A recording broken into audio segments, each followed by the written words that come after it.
Good evening, everyone. Wakiva High School welcomes you to Mustang Field for Week 4 of Season 19 of Varsity Football. And we welcome our guests from Eustis High School. They are the Panthers. And they'll be taking on your Wakiva High School Mustangs. Before we begin our game this evening, we invite you to please stand and remove your hats as we honor America with the presentation of colors by the cadets of Wakiva High School's Air Force Junior Reserve Officer Training Corps, followed by the playing of our national anthem by the pride of Wakiva, your Mustang Marching Band.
Our thanks once again to the Air Force JROTC, as well as our Mustang Marching Band.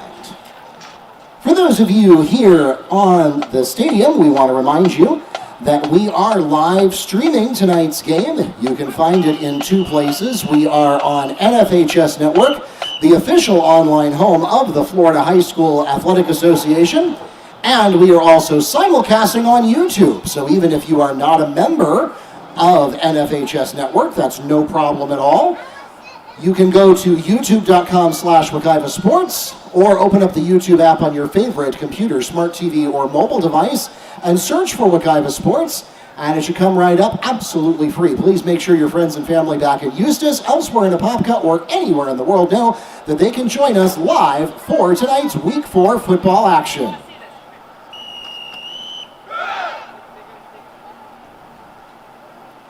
And a special welcome to those of you who have done just that. My name is Mark Barchi, voice of the Mustangs and sports information director here at Wakiva.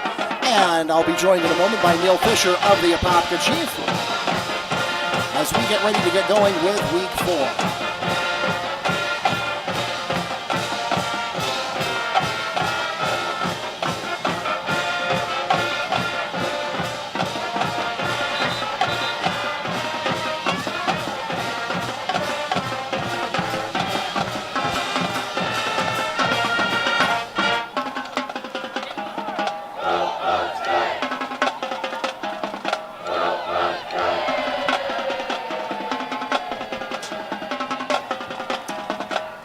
And now, please welcome to the field, your Wakiva High School Mustangs.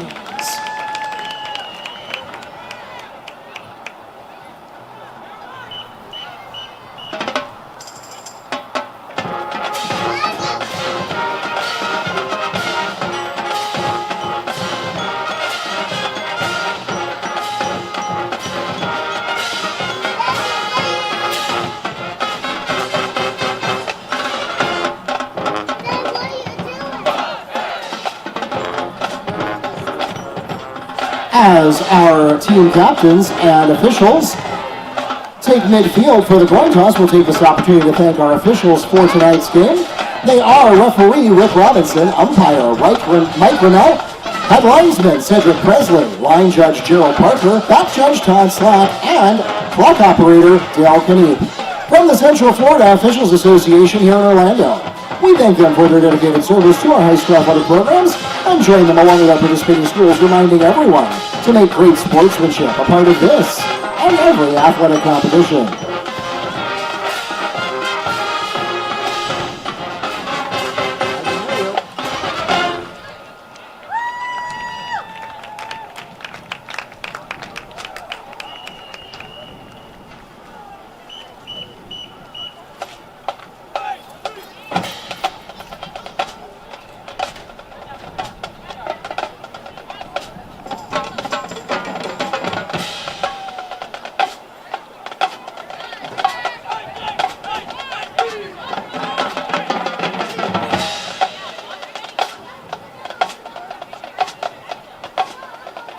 The Mustangs have won the toss and have deferred to the second half. That means that the Panthers will be receiving the first possession of tonight's game.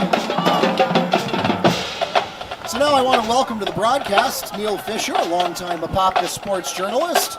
And Neil, both of these teams have had a little bit of a uneven start to the season. Wakiva is still looking for their first win. Eustis got, I think, a bit of an upset last week that a lot of people didn't expect. So they now have 2 wins. But statistically, if you look at Wakiva's schedule for the whole season, you would probably conclude that, at least in the first half of the season, this is probably the most vulnerable game on the schedule for both teams. Wakiva has an opportunity, maybe statistically better than what they had against Edgewater and Horizon in West Orange to notch their first win here, but likewise, Eustis is probably thinking the same thing. We have a vulnerable team here. We have an opportunity to build some early season momentum. So both of these teams probably see this game in kind of the same way, an opportunity to pivot the rest of the season. Yeah, absolutely, Mark. And last season, Wakiva won 3 games. They beat Horizon, Eustis, and Lake Powell. All 3 of those teams are on schedule this year. Last week, of course, Wakiva traveled to Horizon, was unable to run about any type of a challenge, losing 52-6. So certainly, we're back here again with this rematch. And Wakiva now down to 2 opportunities to beat the teams that they did last year. Of course, Wakiva's still looking for its first win of the season. And Eustis, as you mentioned, Mark, pulling off something of an upset against Atlantic. They're 1-2. And some background on the Panthers. Eustis goes back to last season. About a week before the season started, the coach resigned. So that certainly explains why they went, at least was the beginning of why they went winless last season. And then this year, the coach who took over resigned after the first game. So they've been having a lot of stability issues. Actually, just one issue, but a stability issue at the top. And we will begin 1st and 10.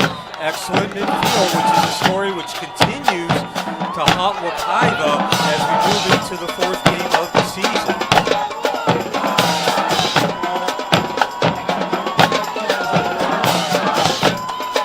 So another Friday night at Mustang Field. Thank you for joining us.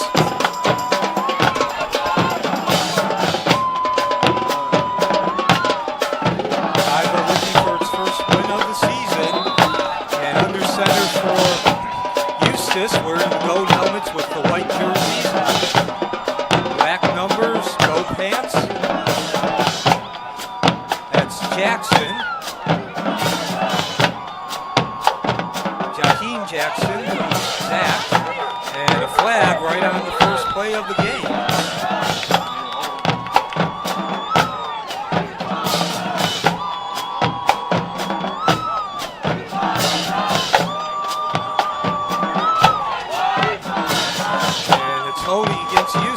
Holding is called against the Panthers.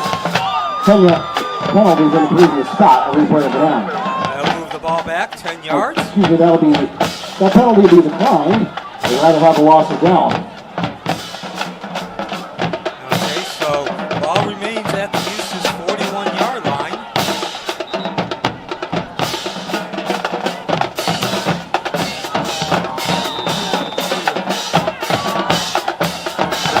One back set.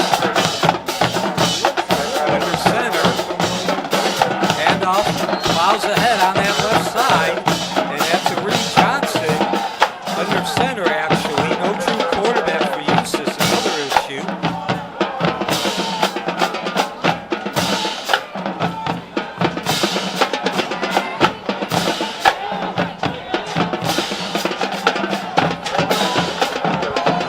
Second and 5 for Eustis at the 46, moving that ball up the field. Again, second straight run. Amari Jackson again carrying that ball. This time he's held to about a yard, maybe two, actually 2 yards. And it'll bring up third and 5 for Eustis. Of course, this is where the penalty's coming into play now. 4th down and 5 to go, coming up for the Panthers from their own 48-yard line.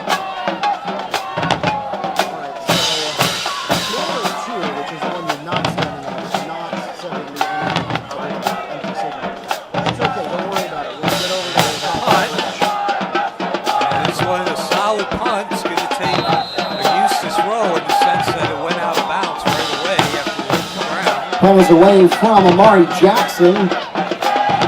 On a roll out of bounds, the Mustangs will get reasonable field position from their own 27-yard line, taking over their first offensive possession of the game.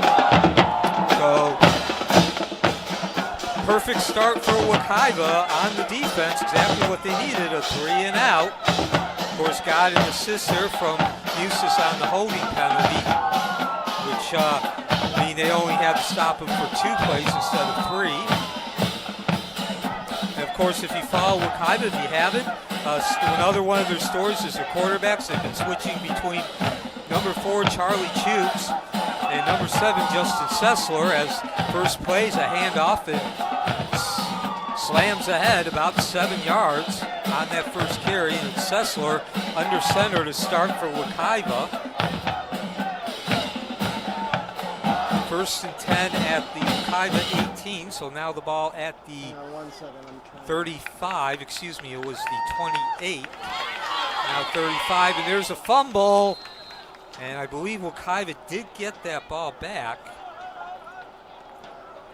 But of course, that is a wasted down now, down that they were not able to do anything with, aside from losing yardage back to the 31-yard line, so it's a 4-yard loss. And now they're looking at 3rd and long instead of what would have been worst case scenario 3rd and short.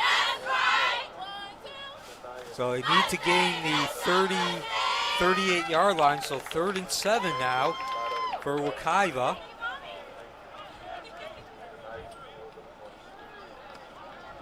First 3rd down conversion attempt for Wakiva, as Sussler steps back, going deep over the middle and overthrows his receiver. Had an open man, couldn't find the range though.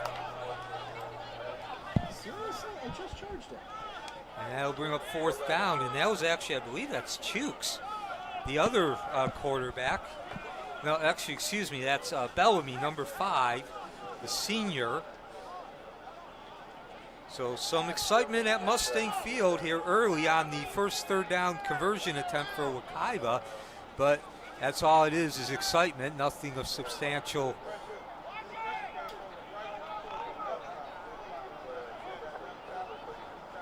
And so Wakiva will be forced to punt, just like both these teams have.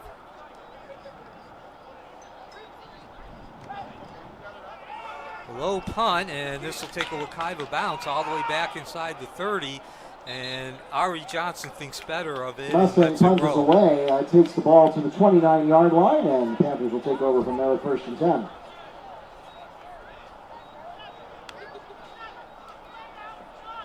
So both teams 3 and out on their first possession. And everything remains the same. 0-0 and relatively the same starting position for Eustis. Wakiva looking for its first win of the season. Eustis coming in 1-2. First and 10 for Eustis at their own 28. The pitch over to Amari Jackson. He's swallowed up immediately on the blitz. That's Anthony Bello getting in there. Amari Jackson on the run, and that's going to be a loss of 9 yards. Back to the 20-yard line. 2nd and 19 coming up for the Mustangs. And as you just heard Mark say, that's of course my partner, who's also the public address announcer.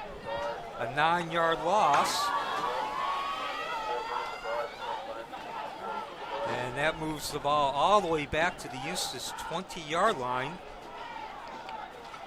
As they go back to work on 2nd down, the handoff, nothing fancy there. Trying to physically move the ball up on that right side. It'll be a 3-yard gain. Actually a 4-yard gain. So gets almost half of those yardage back that they lost on that first play, but it does bring up 3rd and 15 now for Eustis. And so far, we've had 3 third down conversion attempts, and all 3 have been 3rd and long deals. For both these teams, trips on both, doubles on both sides. That one back set, they're going to go straight up the middle with Johnson, and he's not going to get very far, just a couple of yards, and that'll bring the second possession for Eustis to a conclusion. Johnson on the carry for the Mustangs, gets it inside the original line of scrimmage, but no further. And that'll bring up 4th and 10 for the Mustangs. So, Neil, not a lot of offensive action tonight. Not a lot of offensive action tonight on either side of the ball. No. We'll see what Wakiva can do. Now, Eustis has had 2 possessions. Wakiva has flag on the play. It's been 2 possessions for Eustis compared to 1 for Wakiva. And so false start is called against the Panthers, against them. 5-yard penalty from the previous spot and a replay of 4th down. So one positive Wakiva can take is there's been 2 penalties so far. Neither have been against Wakiva. High snap, able to bring it down, and the kickoff fielded Gates, and he has nowhere to go. But Wakiva, perhaps its best field position, actually I know that's its best field position to start a possession in the entire season. They'll be starting on the Eustis side. Gates on the return, and that takes the ball past midfield into Panther territory. The Mustangs will start from there with 1st and 10. And that'll be 1st and 10 at the Eustis 44-yard line. And we have reached the midpoint of the first quarter, so we'll pause for an official timeout. 6 minutes, 26 seconds remaining in the opening period here in Week 4 of varsity football from Mustang Field. In a moment.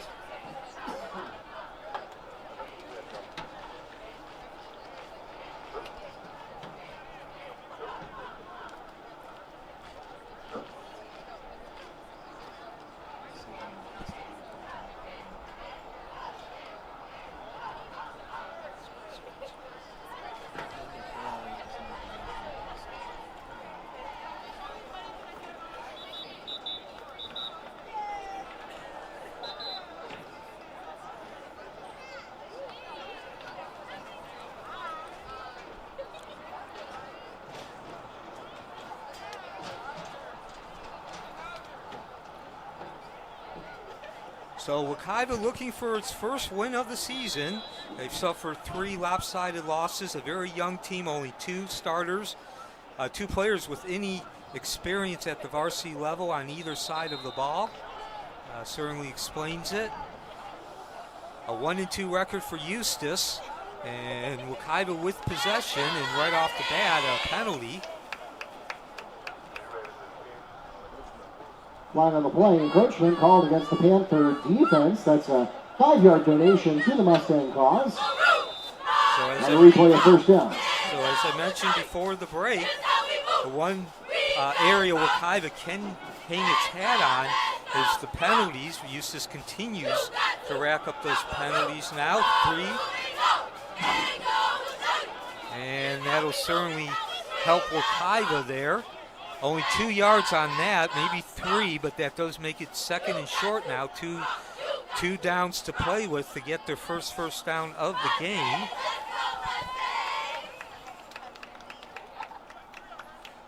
That's a 3-yard gain. And of course, Mark, you have been my partner for 12 years now, and you know I like to talk about, don't make life more difficult than it needs to be, and Eustis is doing that with that penalty, and Wakiva making life a lot easier for Wakiva now facing 2nd and 2.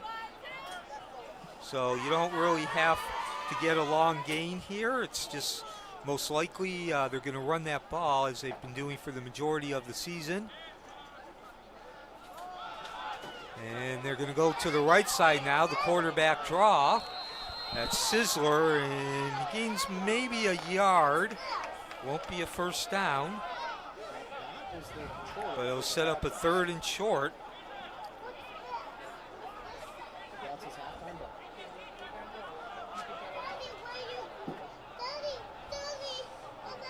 So the ball will be right at the 35-yard line. Okay. And it'll be 3rd and 1. And this is definitely making life a lot easier when you have those 3rd and short downs, just 1 yard. Can plow ahead, just lower those shoulders, lean forward. Out of the one-back set, the handoff to that running back, which is number 35, Kyle King. I believe that's his first carry of the season, makes the most of it. Slamming ahead, nothing fancy there, as I said, just lowering the shoulders. King on the carry, and that is good for Mustang. First down. And ball spotted at the 26-yard line of Panther territory. And that'll be at the 26-yard line, as you just heard Mark say. And now you're not quite in field goal range, Mark, but you're close to it. Another sign of making life easier for yourself. If all else goes fails, you at least have the opportunity to get that field goal attempt. And that's certainly something that a young team can build on. But they're going to go to the air. Sisler over the middle, threw a bullet there, but to the left of the receiver on the left hash mark. First pass of the game for Wakiva. Pass is deflected and falls incomplete. It brings up 2nd and 10 for the Mustangs from the Panther 26-yard line. Of course, a mid-September night here in Central Florida. Temperatures in the mid-80s. Partially overcast. But good news, Mark, and we always bring this up. No rain. So at least as of right now, as Wakiva goes back to work, 2nd and 10, they'll go back to the air. Sisler with time, now rolls left, throws on the run, finds a man in the corner of the end zone. That was Dominique Walker, but too far. And there again, you see the inexperience. Just not able to quite find the touch and put the right arch on that ball. 3rd and 10 now for Wakiva at the 26 of Eustis. So pass again falls incomplete, and will now bring up 3rd and 10 for the Mustangs.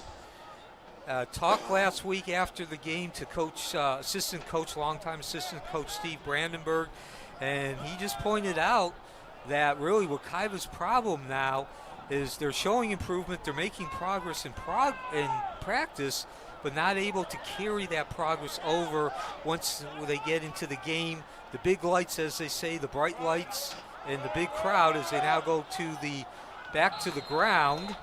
That's Landon Jerome, who saw about 20 carries last week, unable to move anywhere on that end around, and that'll bring up 4th down. And I'd be very surprised if Wakiva goes for the field goal. They're not showing any indication. Not only, of course, you're in no man's land in terms of you're looking at a 43-yard field goal, but also the fact that you're such a young team. You're 0-3. You really have nothing to lose by going for this first down, trying to convert the fourth down. If you get it, you certainly build some momentum. Mustangs now facing 4th and 11 from the Panther 27-yard line. And I also want to point out with those Brandenburg comments, you just saw that here in this series with Sessler. Again, that's where the inexperience hasn't really had the time to develop a touch. So out of that one-back set, Sessler quarterback two-step drop, and right into the arms of the secondary. And Pass is intercepted by Juan Gustav, which is technically better for the Mustangs than if it had fallen incomplete. yeah, and I was going to and puts say, the ball at the 5-yard line of Panther territory. They take over from there 1st and 10. I was going to say, Mark, if you go to that punt, best case scenario is you're going to probably put that ball around the 5-yard line. So, again, you go for that fourth down conversion, no harm, no foul. Didn't really hurt yourself. As Eustis goes back to work, that one-back set, and they'll keep it on the ground, straight ahead, trying to bowl through the center of that line. 2.5 first quarter, still no score between these two teams. Looking to take that next step. That'll bring up 2nd and 9 for the Panthers from their own 6. So a 1-yard gain. Long way to go for Eustis, and now by going for that fourth down, Wakiva is at least taking control of field position here. If they can hold Eustis to 3 and out, even one first down, they'll probably still get the ball on their side, on Eustis' side of the field. Of course, that's a big gain for Eustis in terms of setting them up for 3rd and medium. About 5 yards on that gain. Ari Johnson, the quarterback. That'll at least give Eustis some operating room as the ball is now up to the 13-yard line. Actually, all the way up to the 15-yard line. So actually a 9-yard gain, and that'll bring up, no, excuse me, it is actually at the 10. So not quite went as far as originally thought there, but that'll bring up a 3rd and short, or 3rd and 6. As Wakiva brings in its nickel package, its 3rd down package.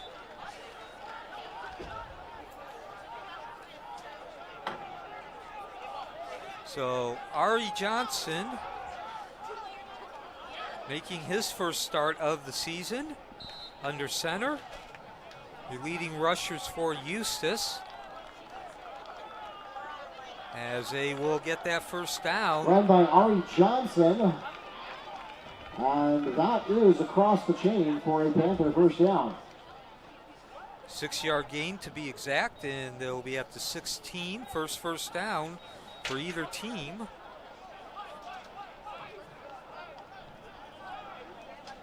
Your leading rusher for Eustis is Jackson, Amari Jackson, number 5, with 72 yards, 4.8-yard carry. And that'll bring up 2nd down as Johnson, wide on that screen, his intended receiver, Gustav. Neither team, if you're joining us late, has done much on offense. As I just mentioned, Eustis on that previous run 2 plays ago, that was its first down.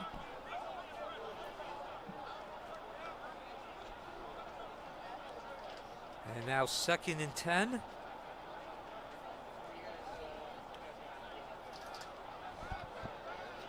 Your leading receiver for Eustis in terms of yardage, actually yardage in receiving, That's Anderson, number 1, at least coming into this game. He has a 31-yard reception. Troutman has a 3-yard reception. No one else has caught a pass.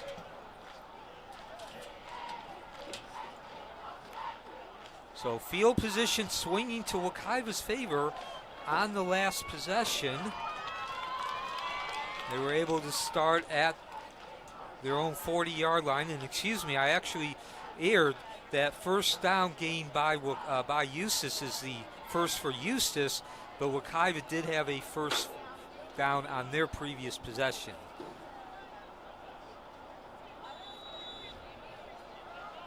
Mustang Field, the site on this Friday night, as now nightfall descends. And back to the pass, Anderson under pressure, and down he goes. Excuse me, Johnson, and that is a safety. Johnson tackled in the end zone for a Mustang. Safety.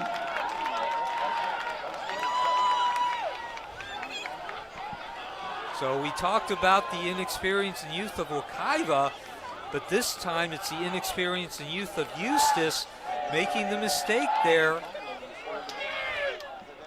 Johnson unable to get rid of that ball and out of danger.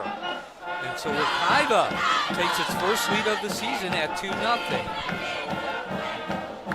Strike that. That was actually not in the end zone. Instead, it was fumbled and recovered by the Mustangs, which actually gives them an opportunity to now score 6 or more points, starting with 1st and goal from the 4.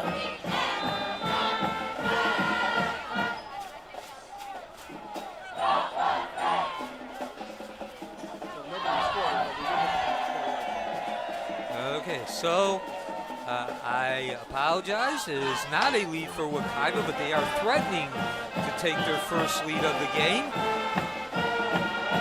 Empty the backfield, quarterback, and that's Sessler following his right side of his line as he gallops into the end zone. Sessler into the end zone for a Mustang touchdown! And Wakiva takes its first lead of the season with 41 seconds remaining in the first quarter, set up by the defensive line getting the pressure.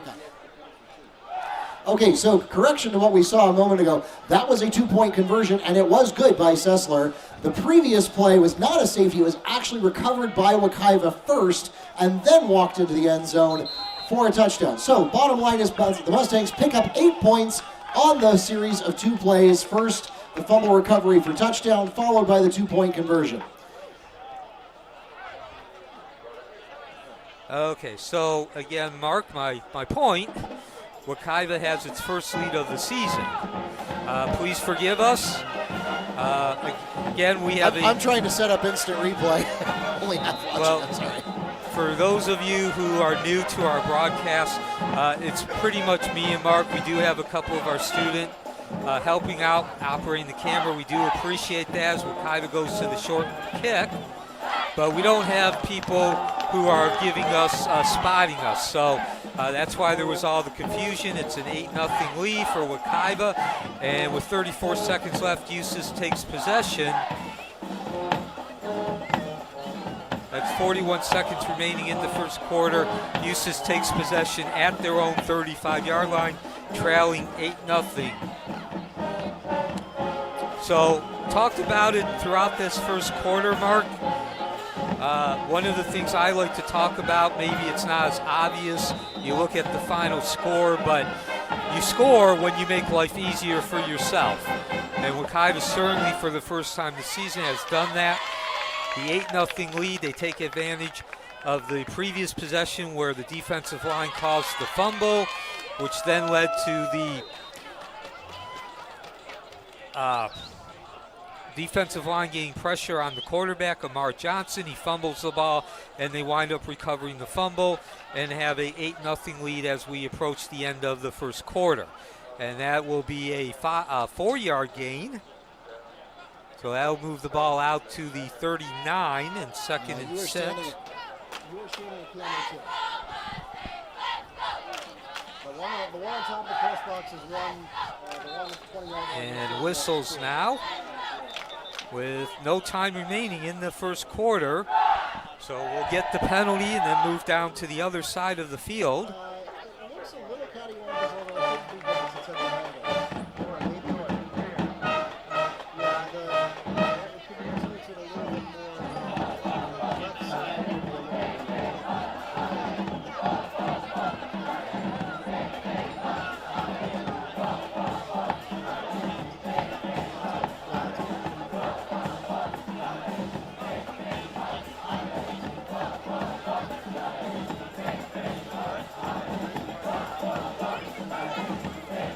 So as we move down to the other end of the field, Wakiva first lead of the season, that 8-0 lead, and chalk it up to the defense. As we mentioned, this is a young and inexperienced team overall, but the defense with a little bit more experience, and certainly they have taken their spot, that position, at the end of the first quarter.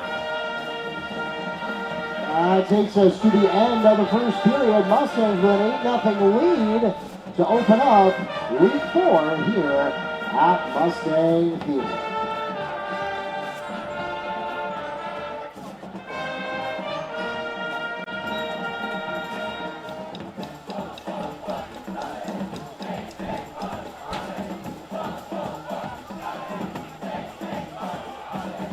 So we begin the second quarter, Wakiva with the 8-0 lead, Eustis with possession at their own 39-yard line. And they'll go back to the ground, trying to move that ball through the teeth of Wakiva's defense. Maybe a yard.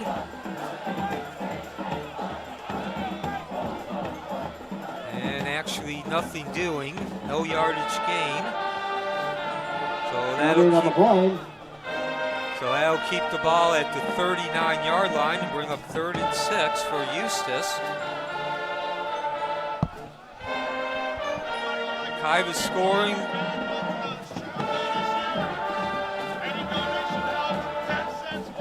With 22 seconds remaining in the first quarter, now an opportunity to really take control, and they will. Down goes Johnson. That line collapsing. Johnson is taken down immediately by Dakota Parker of the Mustang defense.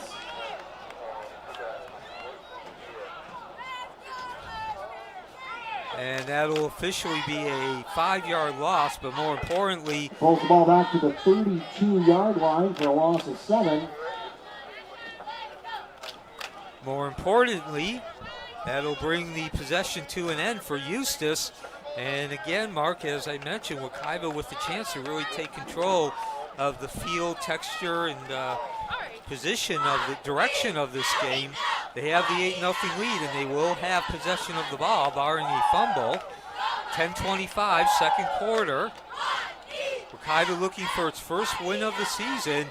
It's been a rough start for the young and inexperienced Mustangs. Wakiva, only 2 starters, 2 players on both sides of the ball with any experience at the varsity level. And this takes a Eustis bounce, and Amir Prince wants nothing to do with it smartly, and Wakiva will take possession at their own 39-yard line with that 8-0 lead. 9:57, second quarter.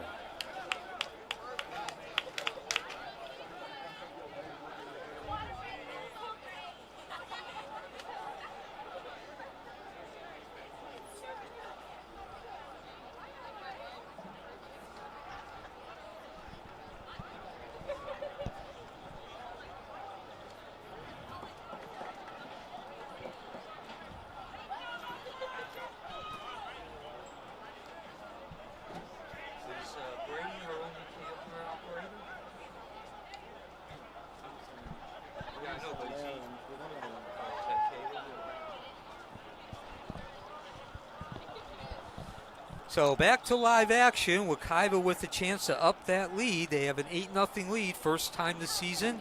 They've taken a lead. Sessler remains at quarterback out of the shotgun.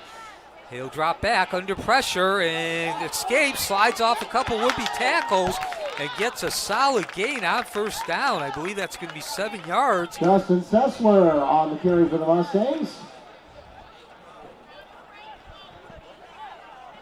So if nothing else, Wakiva with an opportunity to wear down that Eustis defense. Brings up 2nd and 2 for the Mustangs from their own 47. So an 8-yard gain officially. More importantly, it brings up 2nd and 2. That allows the playbook to be opened up here for Coach Gabriel and his staff. That 8 points scored on a fumble recovery. Eustis with the ball inside their 5. The quarterback Johnson sacked. And again, won't be a gain, but certainly could have been a lot worse there. That was, I believe, Dominique Walker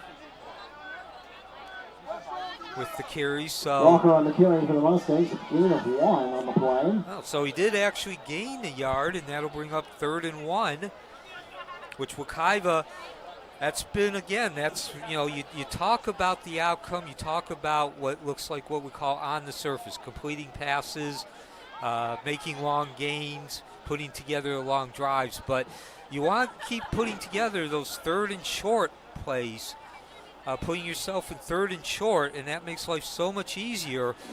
First time Wakiva's done that with any consistency this season, as Sessler operates out of that one-back set. And there's why you see 3rd and 1 just make life a lot easier as Jerome motors around that left side. Only need 1 yard, gain 2. That'll put the ball right at midfield. Landon Jerome is to midfield for Mustang. First down.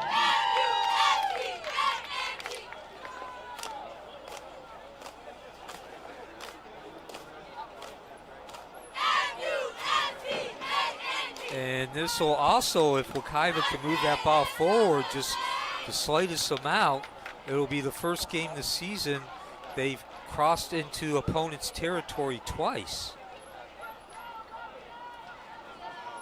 Ball at the 50-yard line, 8-0 lead for Wakiva, 7.5. Second quarter, Wakiva's first lead of the season against Eustis, who comes in 1 and 2. Short pass over the middle, a slip screen, some hopping, some jopping, some juking and some jiving, and Wakiva with the first down and then some. Beautiful running after the catch. Mustang carry by Dominique Walker is across, the completion to Walker is across the 40-yard line to the 36 for a gain of 14. And a Mustang first down.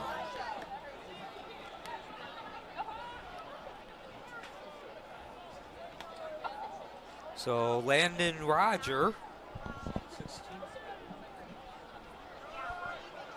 The catch, and Wakiva with a couple of first downs as they continue to batter that front line of the Eustis defense. About 8 yards on that gain, straight ahead.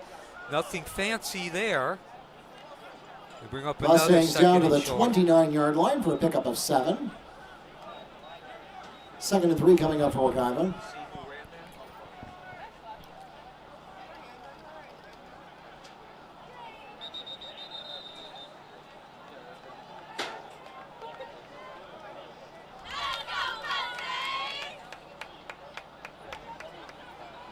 And now Wakiva commits that penalty.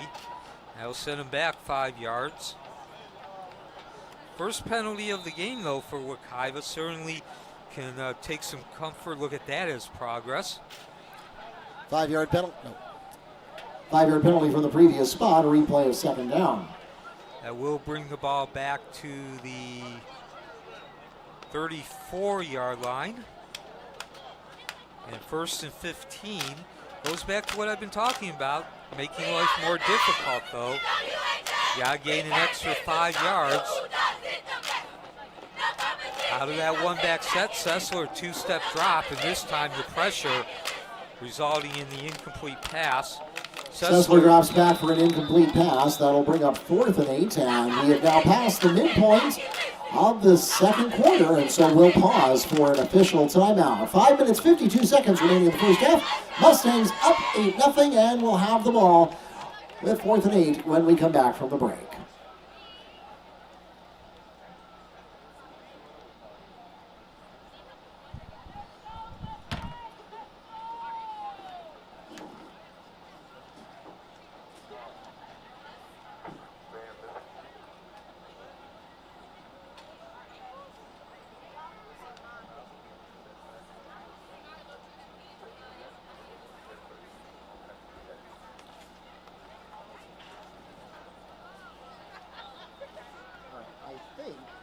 messing around with it the whole first half. I think I have all 4 cameras working on instant replay. We'll not find out.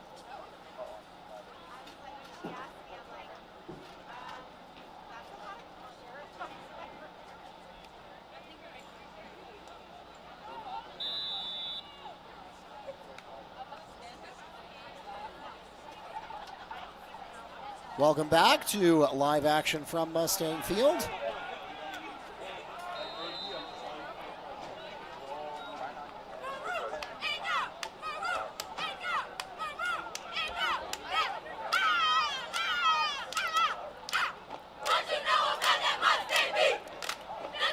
Pass ball's incomplete, and that'll bring up 4th and 8 for the Mustangs.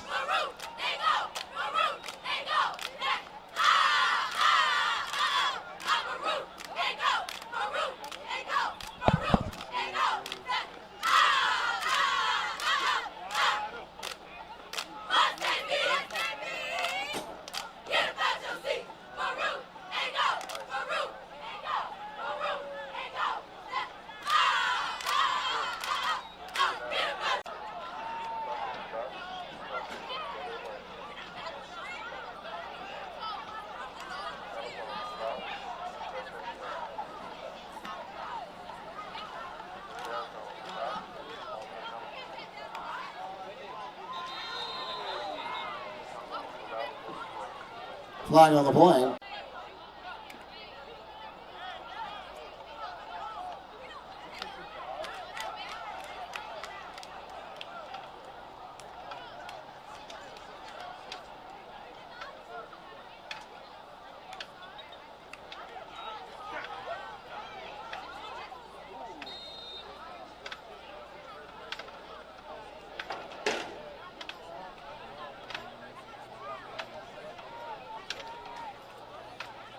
Amir Walker on the carry.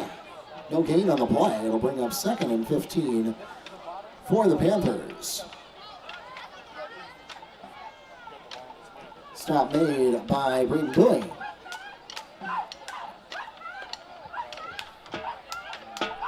It might be in the door. It might be in the door. What do you mean? Oh, he's got somebody up here? He's not coming up here? Well, I won't get it on broadcast then.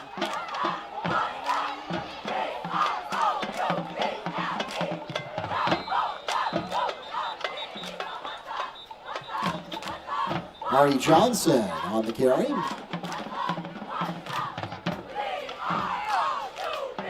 Flag on the play, holding called against the Panther offense. It's a 10-yard penalty from the previous spot.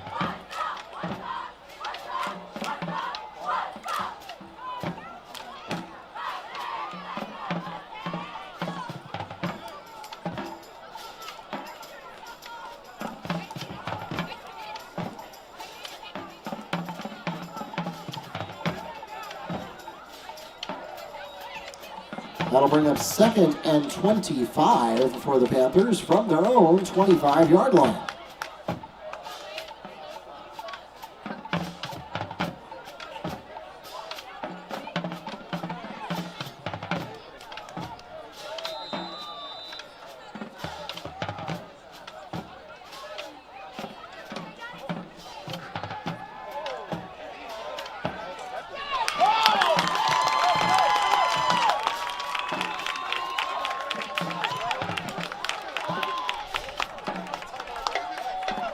Pass is intercepted. Gary Bellamy with the pick for the Mustangs, and Wakiva takes over with 1st and 10 from their own, from the Panthers 30, make it the 27-yard line.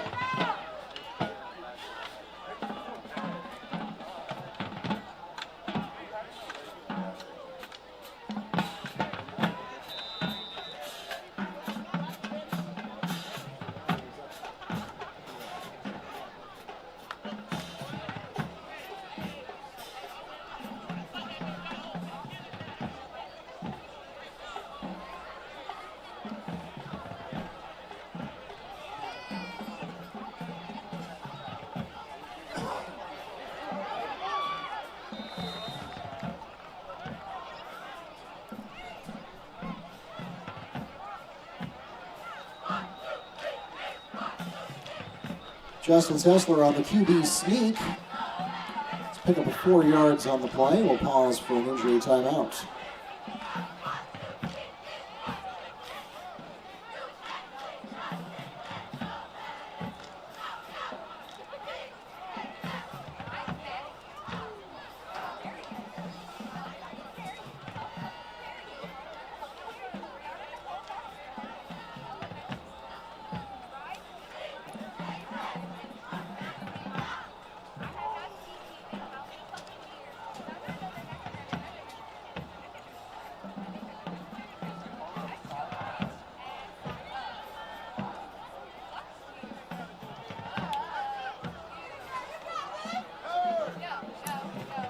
See Justin Sessler there, slow to get up, being tended to by the athletic training team.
Justin Sessler shaking up on the play, making his way off with the assistance of our athletic training team.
Landon Jerome on the carry for the Mustangs, and he will move the chains for Wakiva. Ball is spotted at the 15-yard line, and it's good for a Mustang. First down.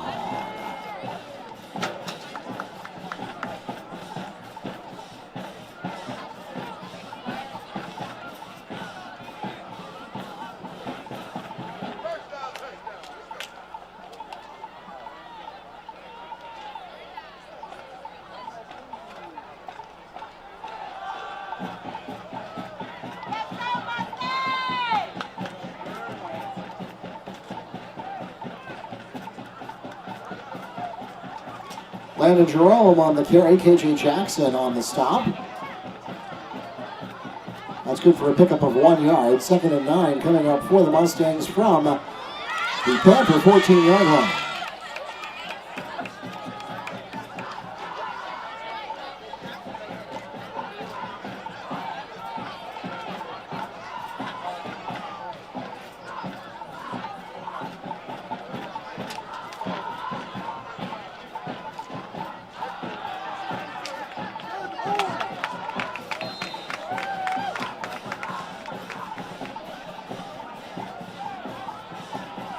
Mustang run by Kyle King. Anderson on the stop.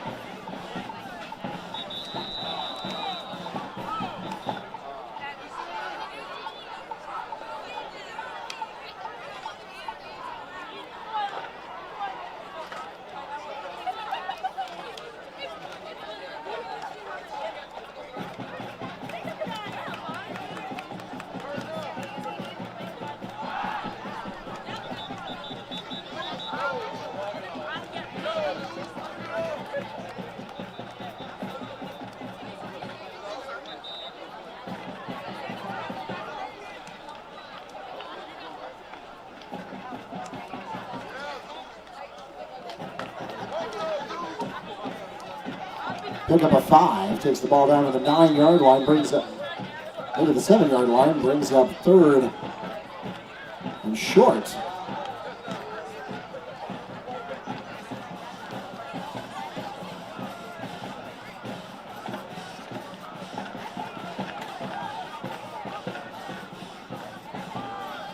And off.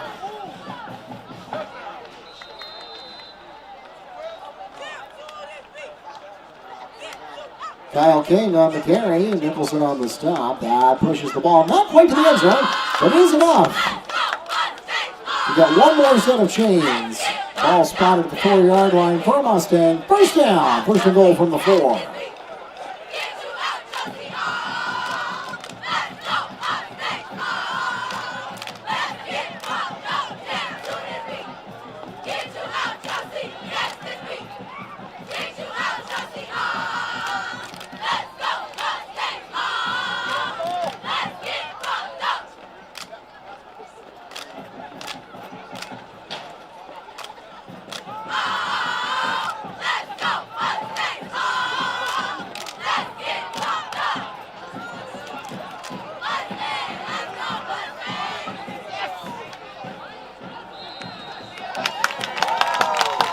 Number 3, Xavier Gates is in the end zone for a Mustang touchdown!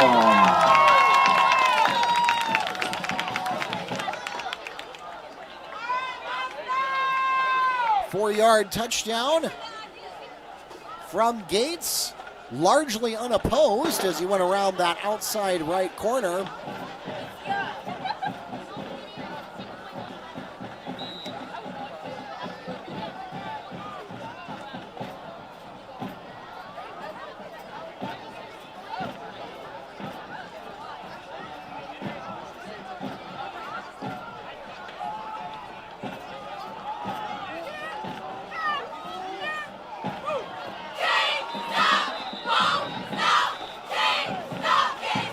Pass falls incomplete, so there will be no two-point conversion this time.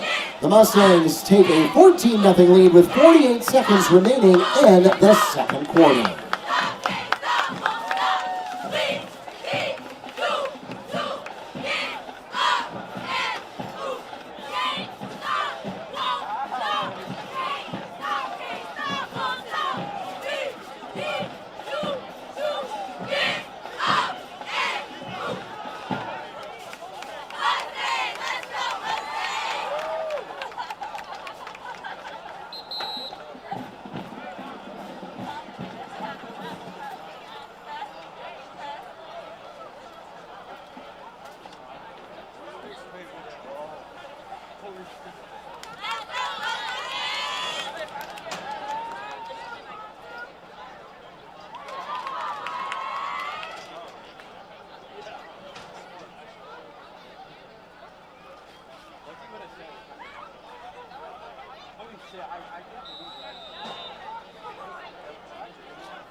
Jaden Robinson back for the kickoff. Here we go.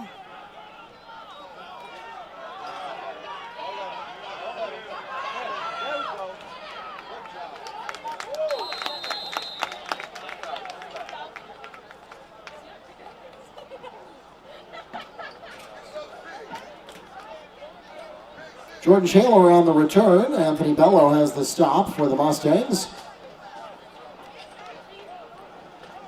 We'll put the ball at the 37-yard line of Panther territory. They take over from there with 1st and 10.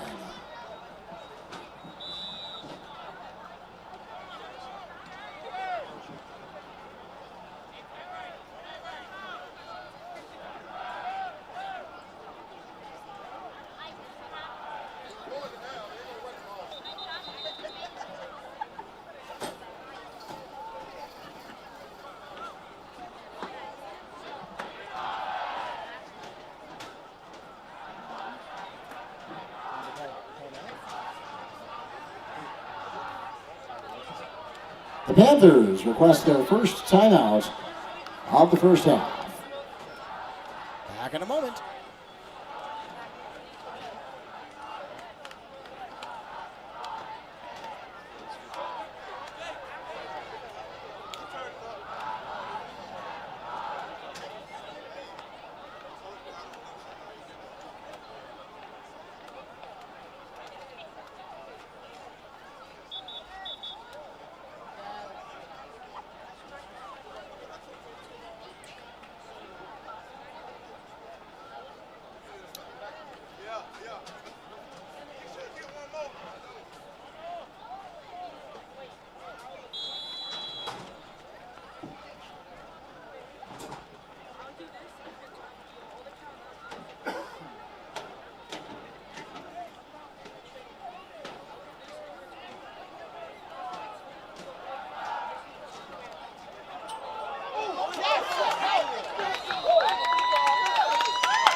Number 25, Rashard Brinson with a fumble recovery.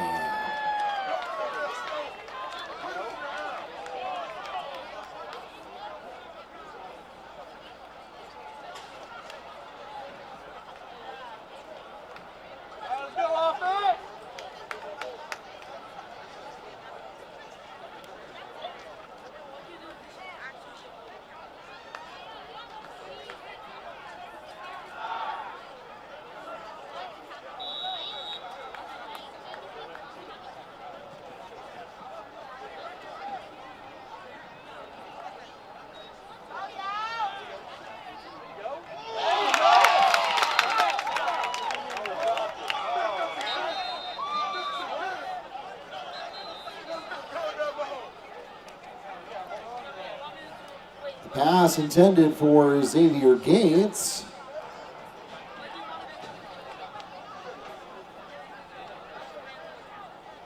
And now the Mustangs will request a timeout. I'm not sure that it mattered.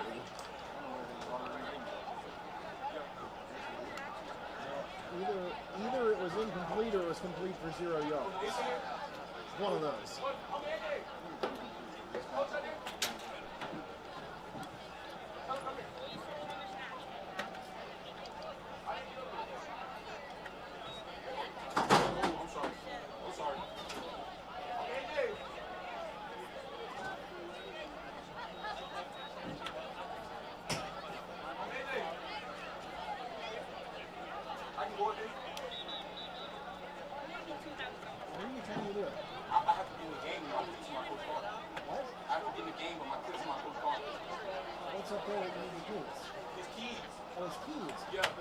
Go up on the ladder, don't climb that way.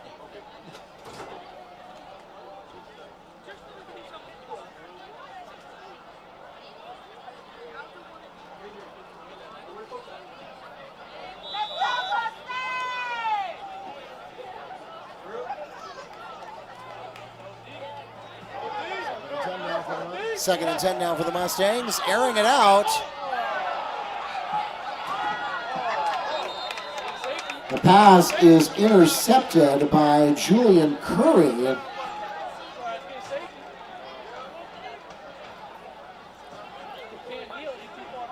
Panthers will take over inside their own 5-yard line at the 4.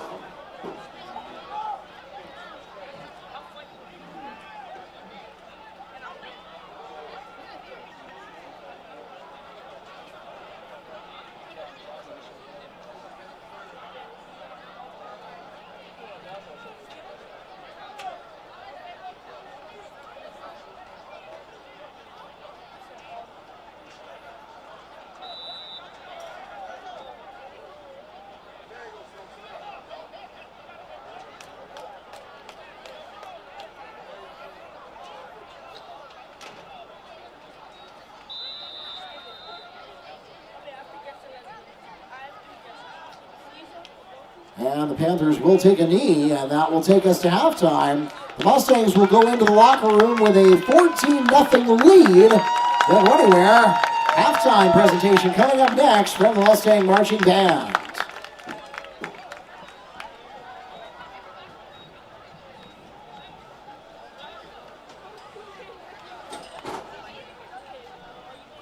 Yeah, just leave me with a useful camera shot. No, not fully zoomed out. I think where you are is all right. Just tell Neil to do his interview somewhere else.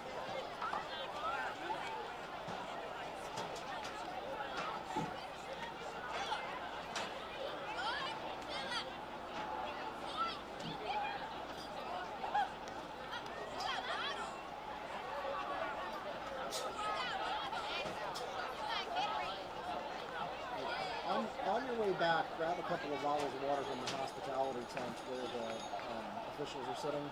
You can have one for yourself too, but I need a couple up here.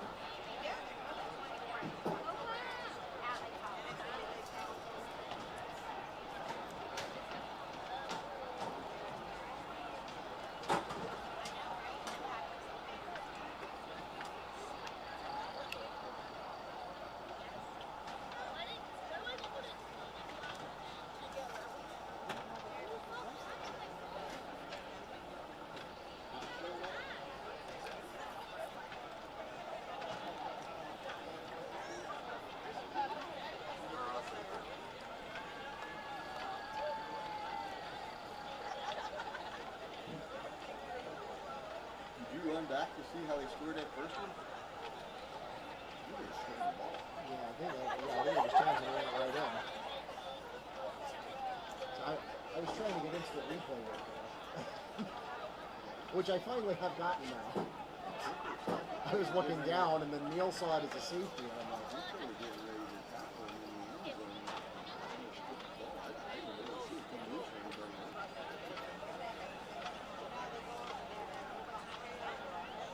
my understanding is Eustis did not bring him in, so the probably is kind of sauntering onto the field because they've got time. What? Did somebody invest in the air conditioner? Yes. You don't know? No idea. Just grateful it's like that.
2501, Highway Road, in the beautiful city of Tampa, Florida. Please, I bring to you the best band that ever is.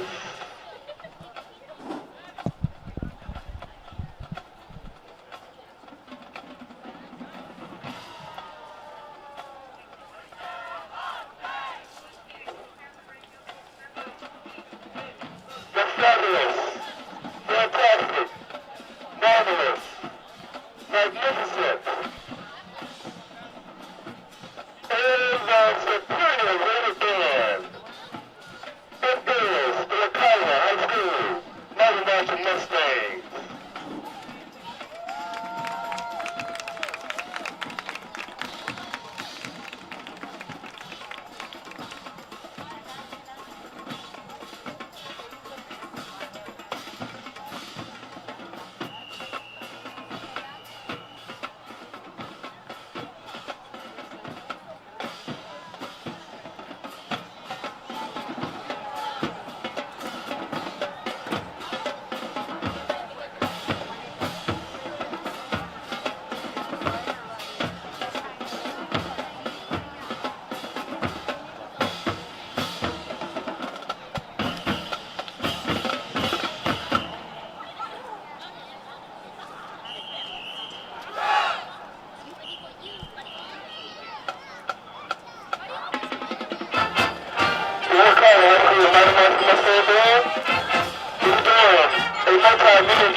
Mustangs, as they have been chosen as one of the 10 bands selected to participate in the Florida Plate. Then, which will coming down the bands on Friday, November 21st, 2025, at the Kia Center in Orlando.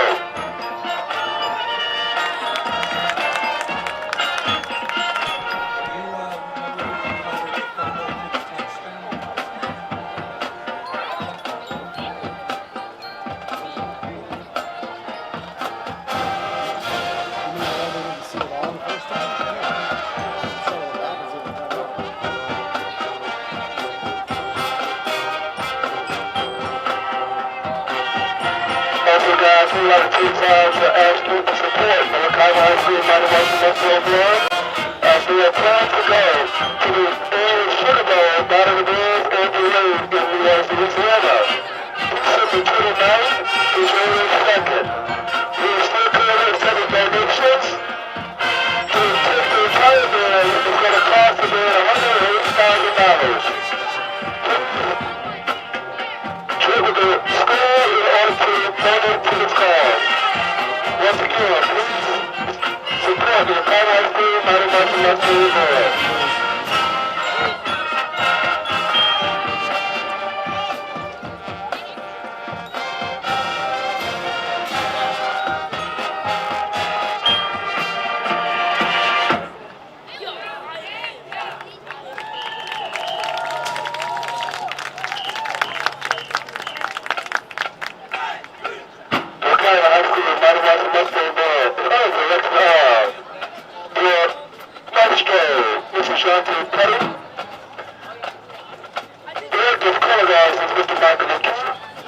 Assistant Director of Color Guard is Miss Nikki Petty.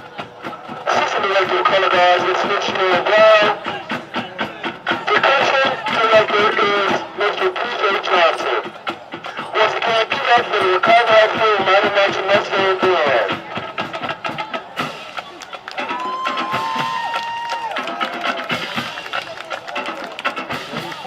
Once again, for the first round class for the Wakiva High School Mighty Marching Mustang Band.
All right, we went back and watched the tape of what happened during that fateful play where the Mustangs got their first touchdown.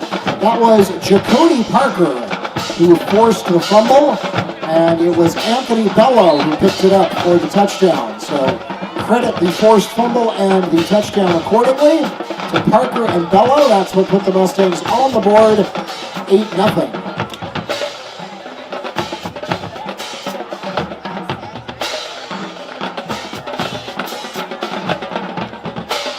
Of course, the Xavier Gates 4-yard touchdown run added the remaining 6 points, and that takes us to our halftime score, 14-0.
the second half. And yes, a first this year, Wakiva with the first lead of the game. First time this year they've had the lead, let alone at halftime. 14-0 is that lead, and they begin the second half on defense, or on offense, around midfield. By Prince, and that is across right to midfield. So the Mustangs will start from the 50-yard line. And so take a quick look at our scoring. Of course, there's only two of them. First score, 22 seconds remaining in the first quarter.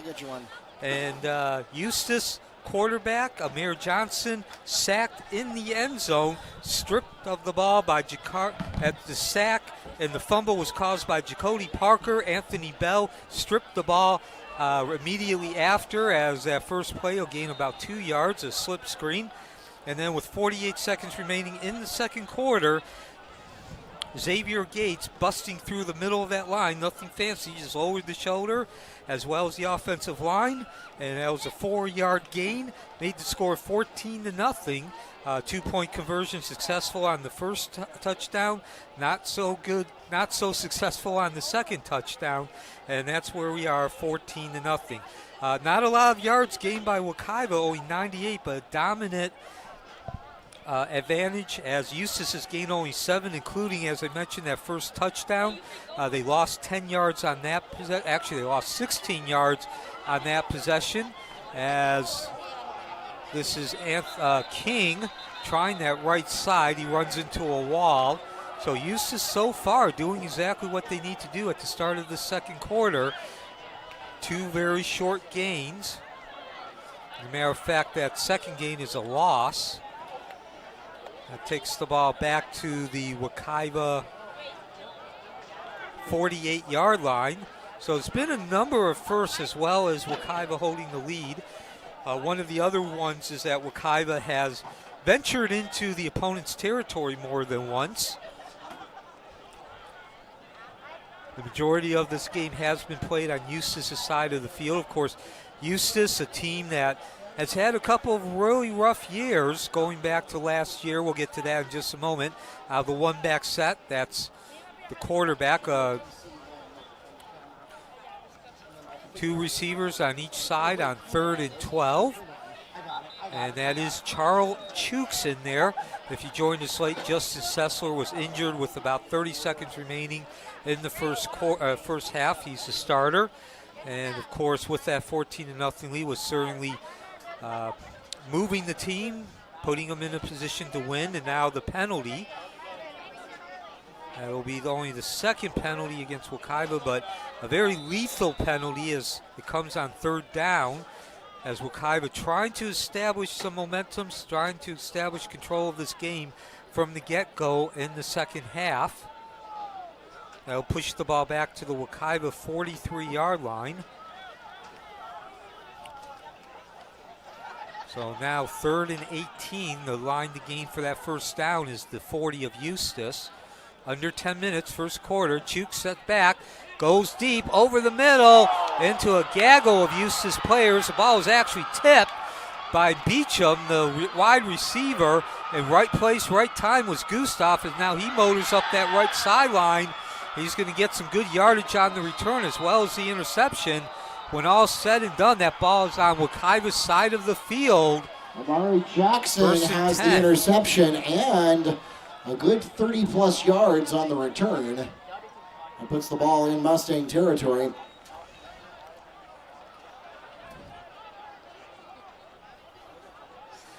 And Mark, I believe that's the 3rd interception, which was originally tipped tonight as well. Twice for Wakiva. Both of these teams really struggling with ball control. We've seen a couple of near misses, and that one was more than a near miss. It's a high-risk, high-reward play, and Wakiva came out on the wrong end of that, and Amari Jackson was able to take advantage. So now Wakiva forfeits their first possession of the second half that they earned during the coin toss. Yeah, and also they had that situation where they could have really taken control of this game force Eustis to play to their will, as Johnson nowhere to go on that quarterback draw, although I'm not sure that was designed for him to run. It was a low snap. So Eustis, as I mentioned, 1-2 record. It was their first win in over 2 seasons, or a season and a half, going all the way back to last summer, 2024. Their coach at the time resigned about a week before the season started, so their assistant coach became their head coach, and then, of course, the assistant coach who became the head coach resigned after their first game this season. So they are now on their second interim head coach in as many years, or seasons. They lost to Eastridge 37-0. They also lost to Umatilla 37-0. As Johnson will try that Wakiva defense again. This time he gains about 4 yards. They'll set up third and middle range. Their victory came in between the 2 losses on August 29th against Atlantic. That was a 12-6 victory in overtime.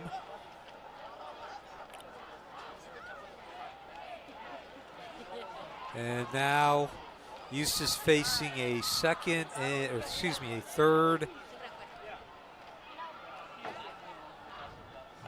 and 7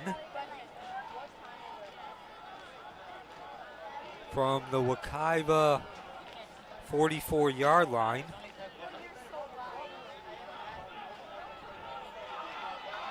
And they'll go back to the run, and nothing fancy, just straight up the middle. This time Eustis pushing that Wakiva defense back on its heel.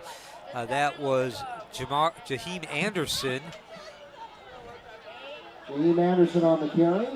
Avante Scott on the stop. And not before the Panthers pick up a first down. The ball spotted at the 30-yard line of Mustang territory.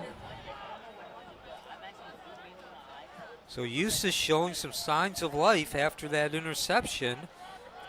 Yeah, that's always the key, particularly when you had a rough first half and you're kind of emotionally disconnected from the game, not necessarily in a great place. But when you come out of the locker room, have an opportunity to turn things around, and that's the big difference here as we get a run by DeAndre Adams and run by Ari Johnson and stop by Gates. Not just that you make the big play on the interception, but then you are able to keep your head down and actually turn that into something tangible for results, which so far Eustis has not been able to do. But this drive certainly looks like the best chance they've had yet as they're knocking on the door of the Wakiva red zone. Certainly the best scoring opportunity they've created for themselves. Eustis, that is, ball now down inside the 30 all the way to the 28.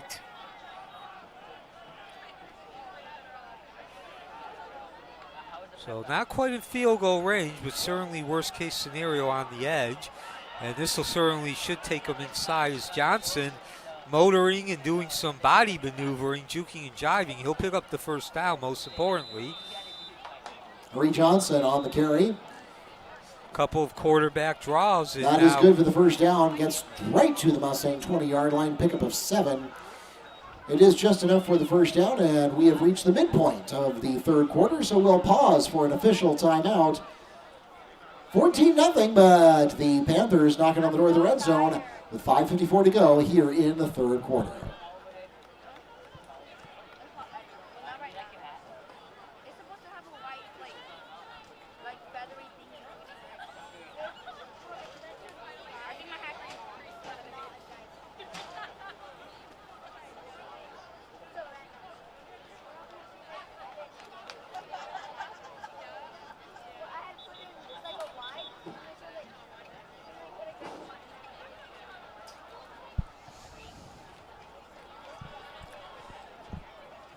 And welcome back to Mustang Field, 5:54, third quarter.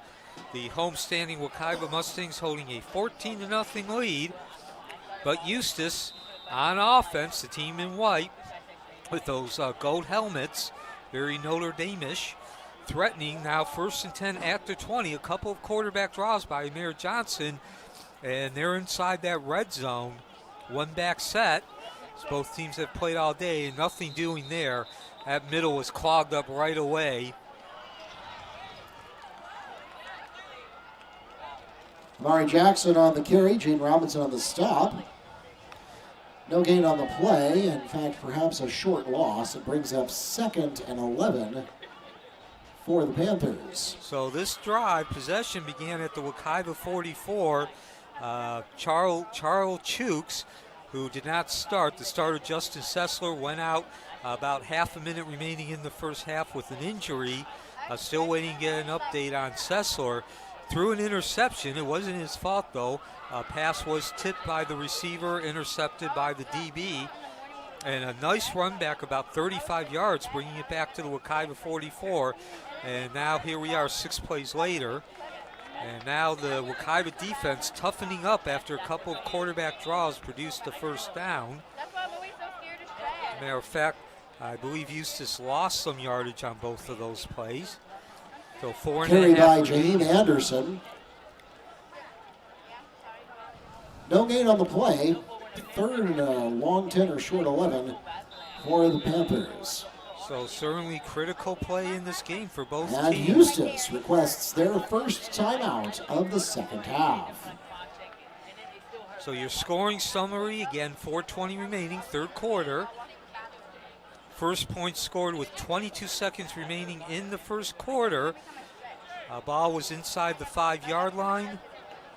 The quarterback for Eustis, Ari Johnson, just swallowed up by the defense, especially from the right side. That's where Jacody Parker ran around his defensive end, covering him, forced the fumble and a sack. Anthony Bell then stripping the ball out of Johnson's hands as he was going down. The 2nd touchdown, 48 seconds remaining. Xavier Gates just bowled ahead straight behind the center, and his 2 guards, 4-yard rush. And that made it 14-0. The 2-point conversion good on the first touchdown. The 2-point conversion attempt no good on the second. And that's where we are score-wise. And as Eustis lines up for this 3rd and 10, ball is at the 20-yard line, 4:20 remaining. Critical play. Eustis needs some points. The stop will give Wakiva some momentum, build on their momentum as Johnson again swallowed up, made a little something out of nothing, just keeping that play alive for a few extra seconds. But then the 2nd and 3rd wave came. And a late flag on the play. Yeah, and now, as you just heard Mark say, a flag. So this could definitely Cameron Bailey was on the carry, Bellamy on the stop. This could definitely change the outcome of that play in terms of, again, the feel, who's in control.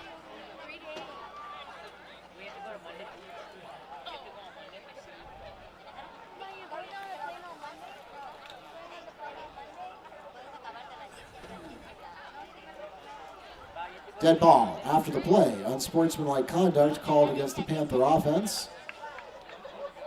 Result of the play is 4th down.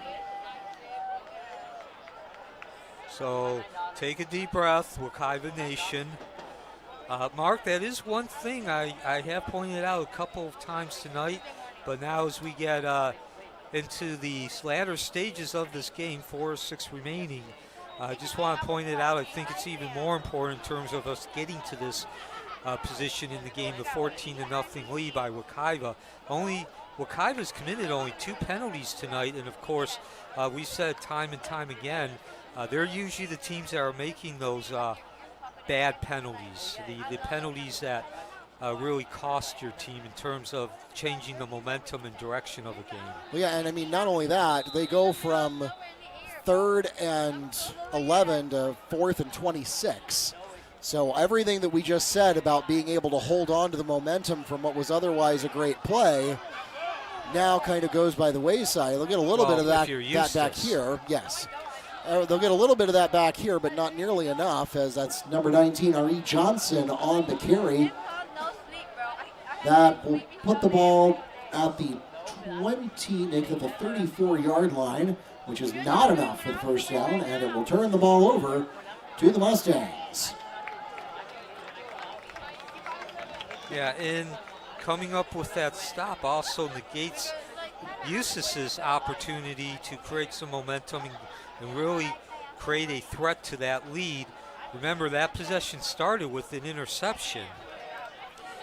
So now that interception does not matter. It's been negated, or I guess you could say the effect of it moving forward. And as you heard Mark say, Yeah, truthfully, this isn't even bad position. This is just as good a field position as you get with a punt. 1st and 10 at the Eustis 40. Wakiva now in a position where they can start to work in the clock. I know there's still 16 minutes remaining. It's not the priority, but if they can take some time off, that does help. And of course, as soon as I say that, Julian Curry in the right place, and he's making a return all the way inside that 20-yard line. Looking like a running back after he Julian gets the Curry interception. has an interception, which is returned back to the 8-yard line, pending the outcome of a penalty marker. Yeah, penalty that is marker. down at about the 29. And so remember, Charles Chooks, the second-string quarterback, is now in the game. And he threw that ball right to Julian Curry, the 6'1", 185-pound junior, who then asserted that he has some offensive wares as well. Curry listed as a running back, free safety, and linebacker. And so that ball is going to remain at the 8-yard line. So I guess they decided that penalty was not I'm not sure what the committed. penalty was, but it was either waved off or moot.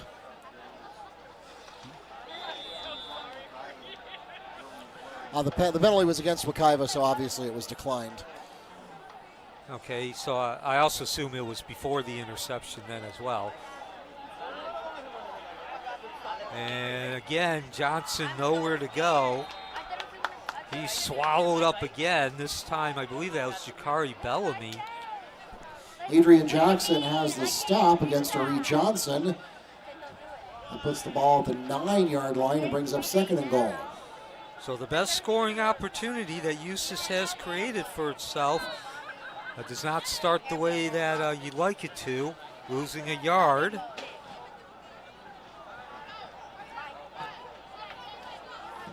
Wakiva looking for its first win of the season. They come in 0-3.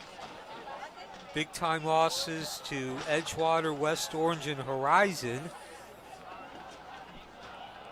Of course, Eustis 1-2. Wakiva, though, with the much more difficult schedule in terms of opponents' strength based on their record. One back set, 2 receivers each side. Johnson 2-step drops, goes to his left, and overthrows his man. Johnson's pass is intended for Jaheim Anderson, and it is overthrown and incomplete. Yeah, that was going to be a hard catch there. The defensive line, again, putting pressure on Johnson, just unable to really set his feet and get his body turned the way that he needed it to towards the sidelines. So that will bring up 3rd and goal for Eustis. For what it's worth, it's a long-standing tradition that the band gets the 3rd quarter off. So don't knock him too much. The band always gets the 3rd quarter off. Way back in the 2:24 remaining, 3rd quarter. And this matchup between two teams really looking to take that next step past rebuilding. Both these teams have not won a lot over the last season and a half or so. Wakiva 3 wins last season. Eustis did not win. And as I've mentioned, they did pick up a win a couple weeks ago against Atlantic. So in the last 24 games between these two teams, actually, excuse me, it'd be 26 games, only 4 wins in total.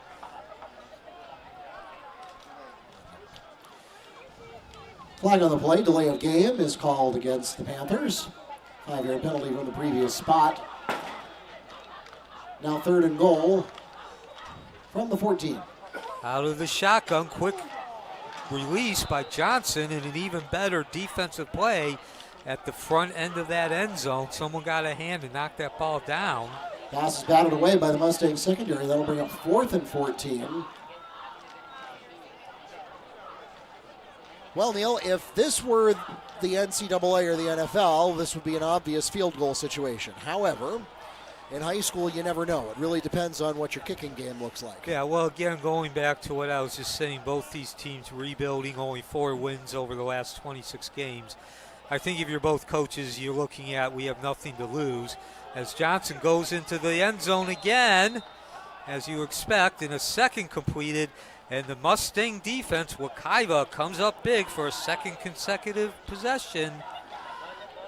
Defense stiffening up inside Pass that red intended zone. for C.J. Troutman, falls incomplete, batted away by Xavier Gates, and that will turn the ball over on downs to the Mustangs.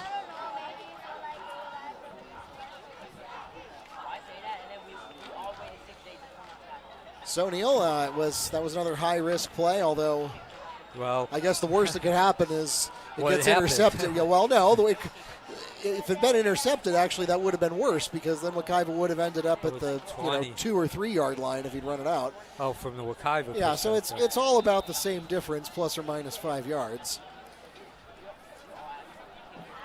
So Wakiva begins 1st and 10 at their 5, at their 14-yard line. Okay. And first play, some solid yardage going to that running game. So again, I was, fortunately being a high school, we don't have spotters Kyle here. King on the carry for the Mustangs. No gain on the play. That was 10 yards on the play, takes it up to the 26-yard line. I think that 12 yards, 1st and 10. And now Chuk's back under pressure, being harassed, rolling right, tries to throw it away, and this time, boy, Wakiva caught a reprieve there. One of the offensive linemen actually knocked that ball out of the Eustis. But there you see the inexperience, Mark. That was a throw it out of bounds pass. Just live to fight another day, and he tried to force it into 3 Eustis defenders. Well, and that's just the consequence of not only having a young team, but you're down to Your second string quarterback. correct.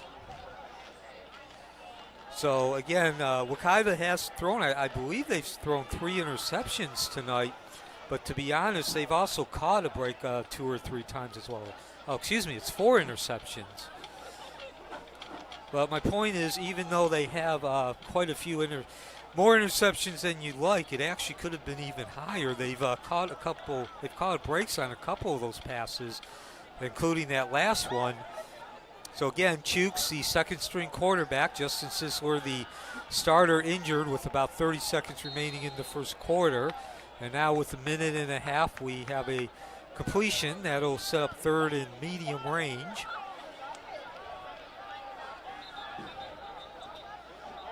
And now some extracurricular activity, as you like to say, Mark. Ref's doing a good job getting in there quickly to make sure that some, I guess you could say, showmanship, some machismo doesn't turn into anything that of a physical nature.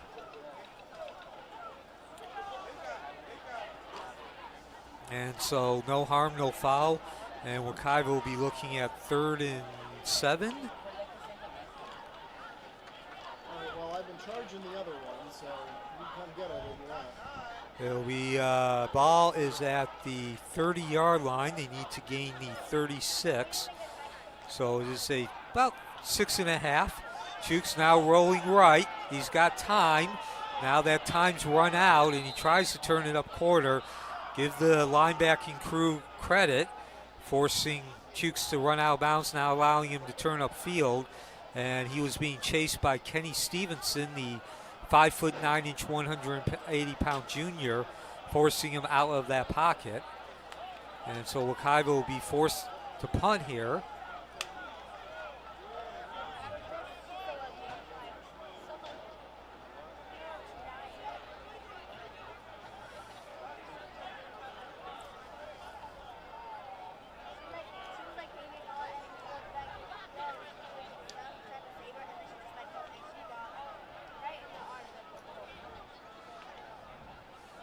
So both these teams, they've had a rough couple of seasons.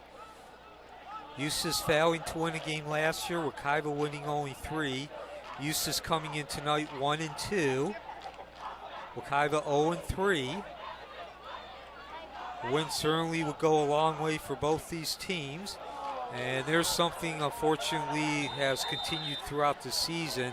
When Wekiva has been able to get punts off, they've had a number blocked, at least 8 of them.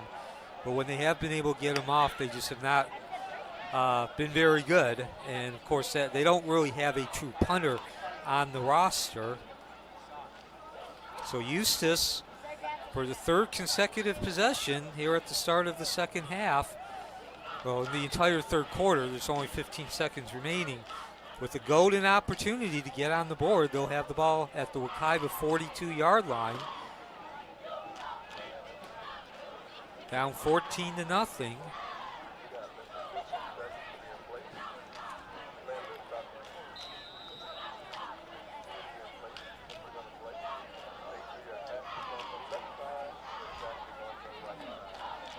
And all 3 Eustis possessions here in the 3rd quarter have started on Wekiva's side of the field.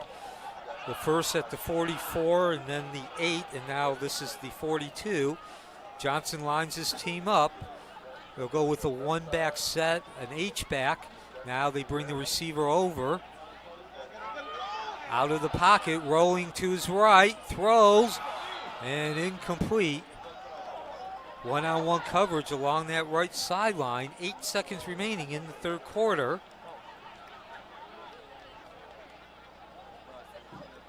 And he'll bring up 2nd and 10 from the Wekiva 42-yard line as Eustis continues to struggle after earning excellent field position on Wekiva's side of the field.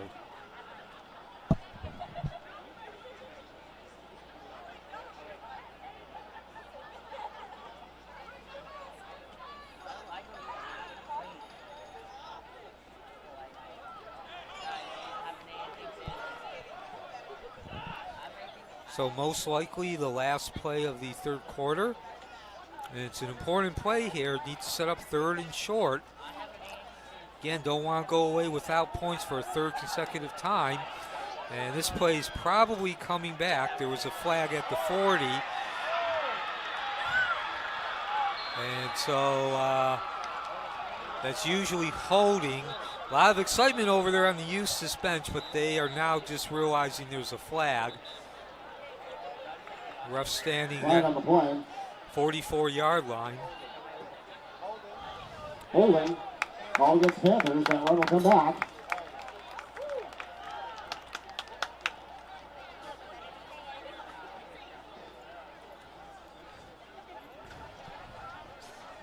So a lot of excitement that goes by the wayside.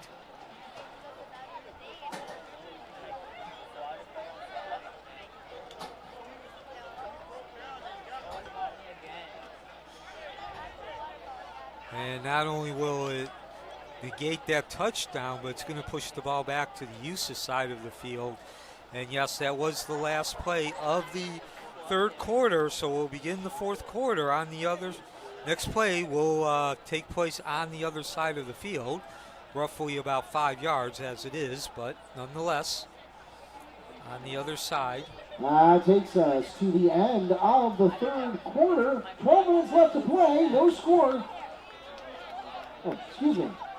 There's an untimed down before we do that. Okay, so both Mark and I were wrong. We will have one more, the untimed down play, and so all that's going to do is now increase the down. It will be 3rd down. Low snap. So since there was a foul on the last play of the quarter as time ran out, there is an untimed down to end the quarter, and it's going to cause the ball to move backwards. It's going to move it to 3rd and a good almost 20. And now we're ready to switch sides for the last time. 12 minutes to go in the game, 14-0. The Mustangs holding on after a scoreless 3rd quarter. We'll be back for the last 12 minutes of week 4.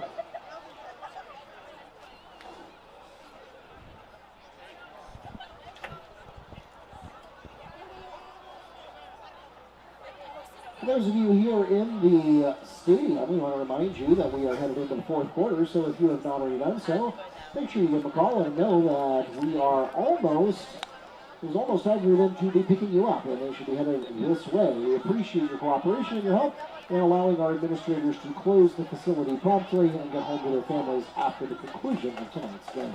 So that untimed down was officially a 3-yard loss. We begin the fourth quarter. Eustis facing third and 23. The yard to gain is the 32 of Wakiva. They're at their own 45-yard line. Johnson lines his men up. He's got that one-back set. Anderson in motion. Now 2 receivers each side. And the short man behind, they're getting the ball. That was actually Johnson. Some trickery in terms of the design, but the Wakiva D-line had none of it. They take Johnson down immediately, about a 1-yard gain, if that much.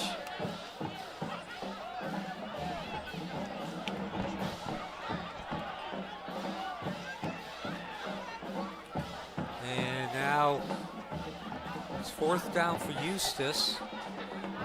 First play of the fourth quarter. One play in. And Eustis is going to go for this.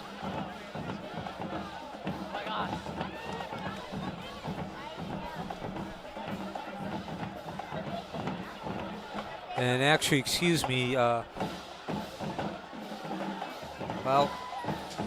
not sure what exactly Eustis is doing. They got players coming in and out. Now they are going to punt, or try to punt. And we're going to get some good yardage here from Jackson. Unfortunately, he needed 23 yards, so ball's going to be Wakiva's possession. Amari Jackson is chased out of bounds by Richard Brinson. That is not enough for the first down, so that will turn the ball over on downs to the Mustangs. Puts the ball at the 30, make it the 42-yard line. So that will officially be a 13-yard gain for Johnson and Eustis. But again, Mark, unfortunately for Eustis, they need 23 yards. Part of that was because of a penalty and an incomplete pass. So again, that's where you make life much more difficult for yourself, those penalties.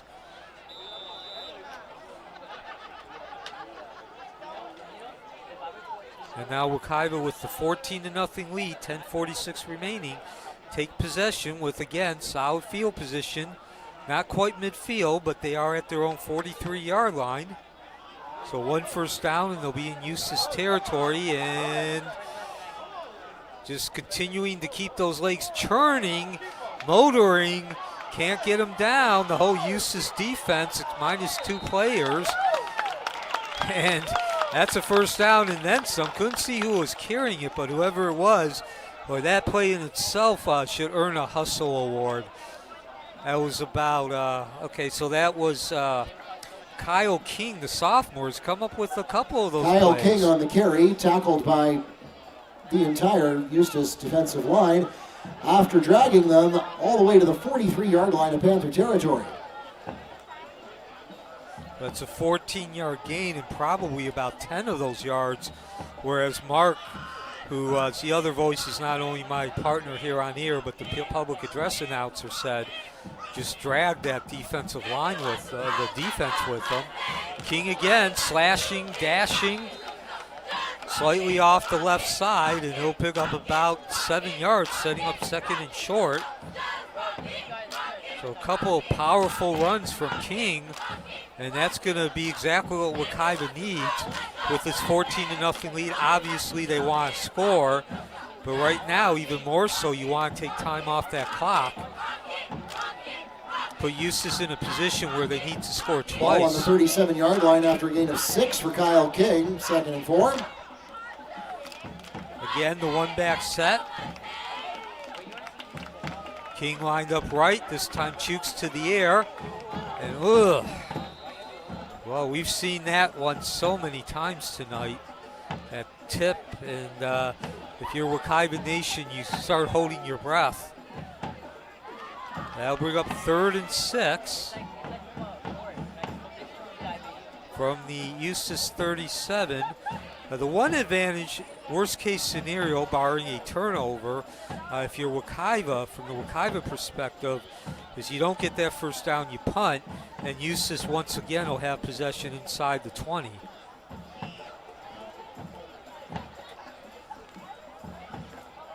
So Chooks lines the offense up. Same formation, 2 receivers each side. They're on the left hash mark, 9:13 remaining. 14-0 lead for Wakiva. Chooks drops back, now rolls right, and now he shows some maturity there under heavy pressure. The defensive line breaking down right away, gets rid of that ball.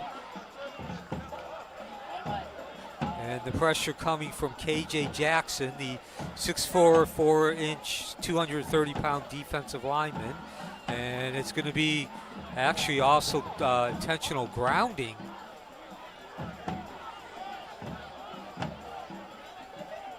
So what initially just seemed like a harmless play, which would more than likely force Wakiva into punting, is now going to be a killer. Yardage-wise as well. Intentional grounding is a loss of down plus 15 yards. Flag on the play. Intentional grounding is called against the Mustangs. That's a 5-yard penalty from the spot of the foul and loss of down. Okay, so excuse me, it's actually 5 yards in high school from where the ball is thrown. But as you can see, that's probably about 12 yards in total. More importantly, though, it is a loss of down, and that forces Wakiva to have to punt from their own 30-yard line.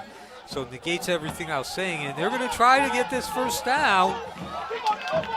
And, well, they made it interesting. A slow developing play.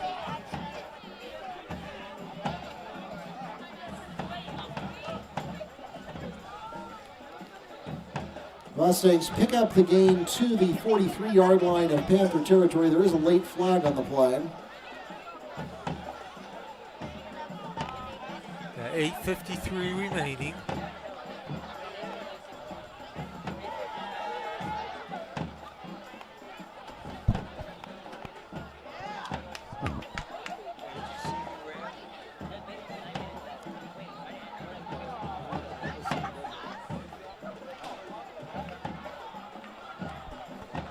So all kinds of action going Flag on. on the play, block in the back.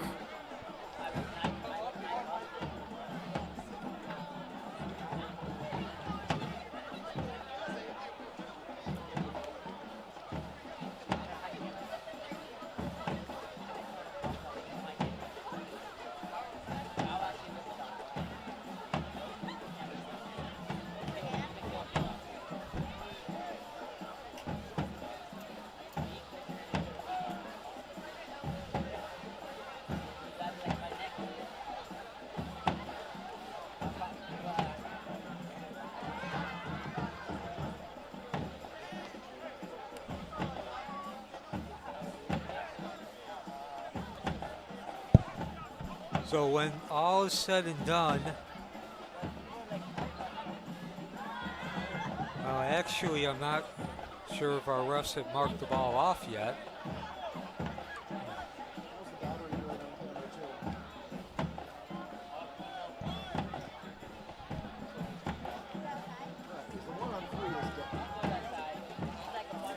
So 14-0 lead for Wakiva, looking for their first win of the season. They come in 0-3.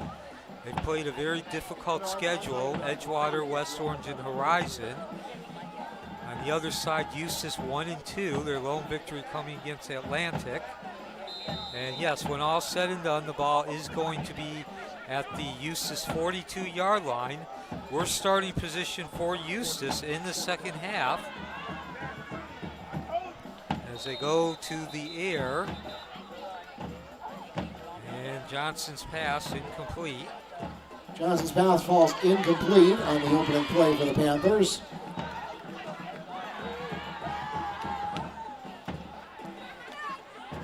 That brings up 2nd and 10 from the 42. Wakiva, 2 touchdowns came with 32 seconds remaining in the first quarter. The line of scrimmage was at the 5-yard line. Johnson, the Eustis quarterback, who just threw the incomplete pass, immediately gobbled up, swallowed up by the defensive line. That left side, Jacody Parker coming around and committed the sack as well as forced the fumble. And the ball was actually stripped by Anthony Bell while Johnson was falling down. And speaking of Johnson, he'll get close to a first down. Solid gain there, sets up 3rd and short. Marie Johnson taken down by Jakari Bellamy, but not before picking up most of the needed yardage. Gets to the 48-yard line. Let's pick up of 6, and that will bring up 3rd and 4. And then Wakiva's other touchdown was a 4-yard rush by Xavier Gates straight up the middle with 48 seconds remaining in the second quarter. Nobody scored in the third. 8 minutes remaining in the fourth quarter. Nobody yet to score in this quarter either. A 1-back set. H-back being used. Johnson now under pressure, rolling right. And good coverage by the D-line, but give this linebacker crew credit as well. They were right on the receiver's back. Pass falls incomplete. So the 4th and 4 for Eustis. And we continue to see these 4th down attempts between these two teams. Again, 4 wins combined over the last 26 games. Really, they have nothing to lose, so they've been pretty much going for the first downs on 4th downs since midway through the first quarter. Mustang Field, the site, next to the State Route 414. And now Eustis is going to punt. Nope, it's a fake punt up the middle. And boy, it's going to be close. Just straight up the middle, not even any blocking, just Larry Jackson with a fake punt, and that is just enough to move the chains. Puts the ball into Mustang territory at the 48-yard line. Pick up a 4, 1st and 10. So I was fake there twice. I was Well, fake yeah, when I how thought many they were gonna times go has for the Eustis punt. punted the ball tonight? Yeah, I don't think they've punted maybe once. And how far did it go? Not very far. But, so Johnson steps back, now under pressure. Ball comes loose. And I'm not sure if that's a pass. The ball was whistled dead before Matthew Beecham made the pick. Still a loss of 3 yards on the play, brings the ball back to the 49-yard line of Eustis territory, 2nd and 13. So the pass never counted, let alone the interception, because the play was ruled dead before the ball was thrown. But again, I was going to point out, they faked me because I just assumed they were going to go for the first down. And then, of course, they actually faked the punt. 6.5 remaining. Eustis needs a score. They need to score fairly quickly. Maybe not immediately, but with 6.5 minutes left, they do need to still leave some time to get the ball back and move it, and that certainly is not going to help. That was a loss as well, even though it was completed, as we are now officially under 6 minutes remaining. Pass is complete. Jody Parker at the stop, but that is also going to be for a loss. Officially a 3-yard loss. That'll bring up 2nd and 13. Clock continues to run from Mustang Field, about 250 fans in attendance. Oh, almost had that circus catch. Jaheim Anderson certainly not lacking in effort. Pass intended for Jaheim Anderson. Almost caught one-handed, but it falls incomplete. That'll bring up 4th down.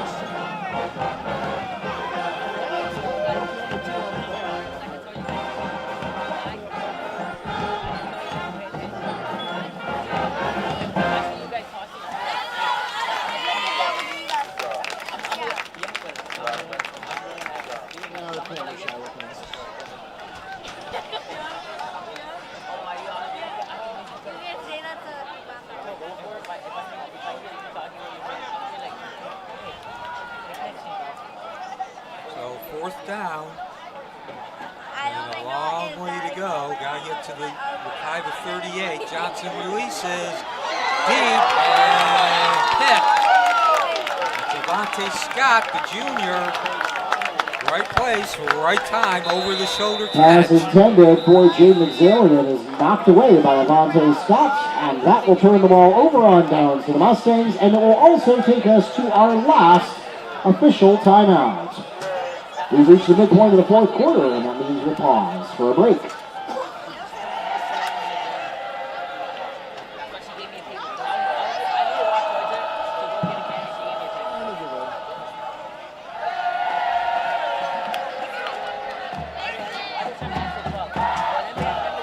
Those of you here in the stadium, we want to remind you once again we are in the last 5 minutes and change of tonight's game.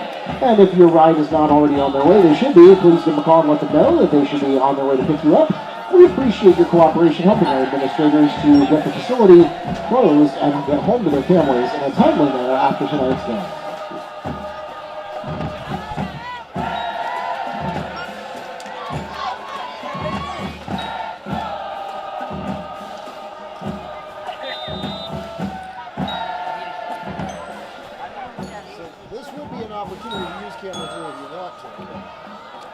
We are in the last 5:13 remaining. Wakiva with an opportunity to earn its first victory of the 2025 season, holding a 14-0 lead.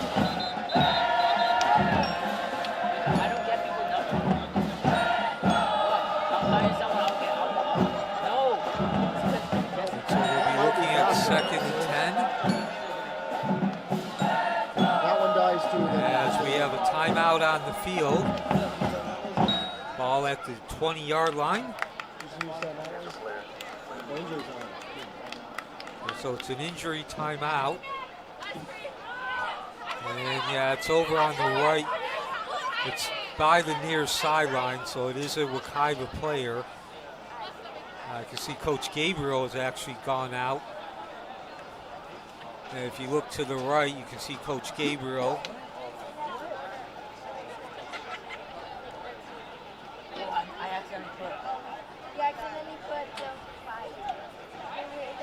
And while we got a chance, want to send a stoppage, you know, I was wrong. It was a Eustis player.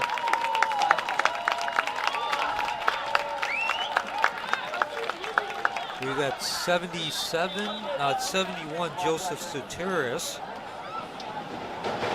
Also want to give a shout out to our broadcast production students who have been out manning the cameras tonight.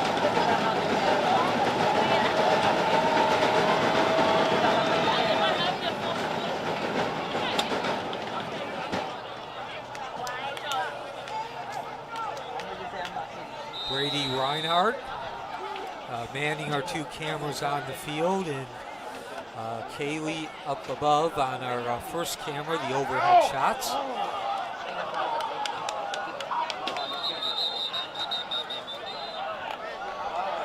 As Chris Troutman came up with the ball, and yes, that is a fumble, folks.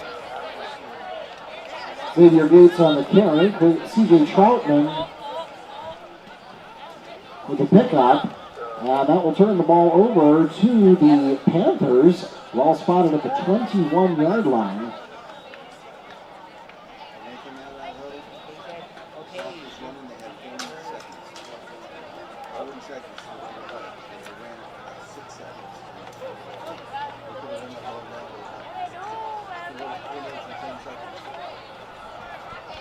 I think Wakiva doing a little too much too fast. Outthinking the room. And I actually, they could have waited longer. Yeah, with that 14-0 lead, like I said, Yeah, I when don't the know why- I possession don't know why you're started, not doing clock the management. clock is your friend. But now Eustis, with third time this half, they started possession inside the Wakiva 30. And the fourth time they start on Wakiva Panthers side of the field. request their second timeout of the second half. Fourth time they started possession on Wakiva's side of the field. 4:44 remaining, and I think, Mark, we've reached that. It's now or never point for Eustis. Down 14-0. They got to get on that board, and they got to do it quickly. Again, it's not so much an issue of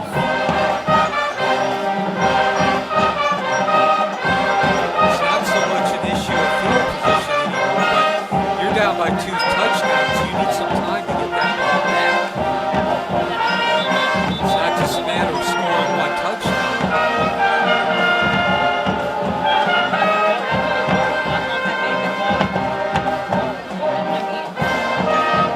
Quarter number 4, 4:44 remaining.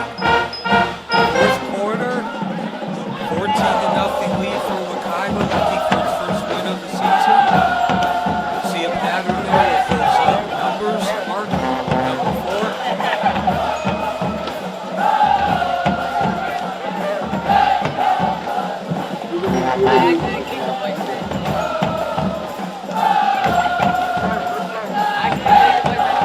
Eustis 1-2, coming off a winless season in 2024. Both these teams young and inexperienced. Both these teams with coaches relatively new in their tenures. Wakiva, Doug Gabriel in his second season. Eustis coach in his third game. And the good news for Eustis is the clock does stop. And if that ball had been completed, that actually would have been far worse for Eustis than positive. Clock would have kept running and it would have been a loss.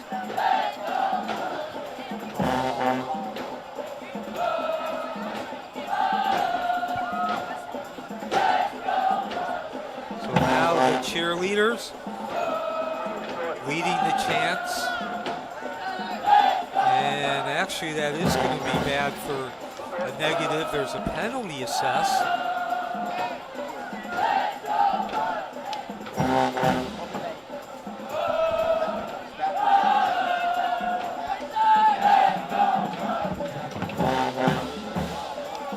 Oh, okay. Okay, so it's not a penalty. The pass was actually out of bounds.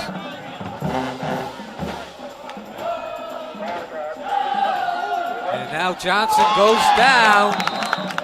Gates, the Mack truck comes through. And what was a golden opportunity is now eroded somewhat. Xavier Gates on the stop after the run by Lee Johnson, and that they pull the ball all the way back to the 35-yard line. That's a 16-yard loss. So Neil, I mean, we've seen this happen over and over again. Something really good happens for Eustis. They get an interception. They get another interception. Yeah, well, the bottom line is something good means they're scoring right, threat. but each time, Wakiva's defensive line, which to be completely honest, in the outings I've seen them so far this year, has not really impressed. They seem to be getting it done tonight. And I mean, also Eustis's O-line certainly has some opportunities as well. One back set, and they're going to try to run it. Swing around that corner. A.J. Fennell on the carry.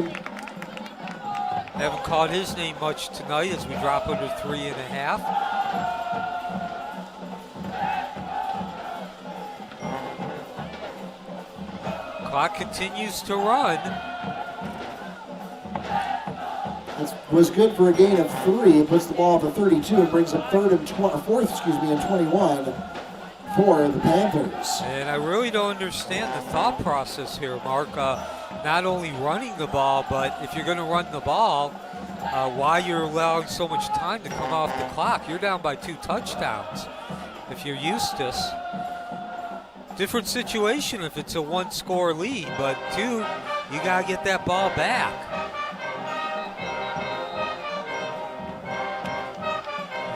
now it'll be Wakiva possession.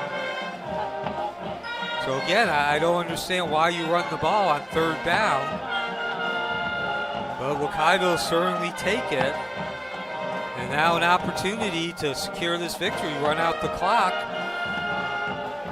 2:43 remaining, that's 163 ticks of the clock.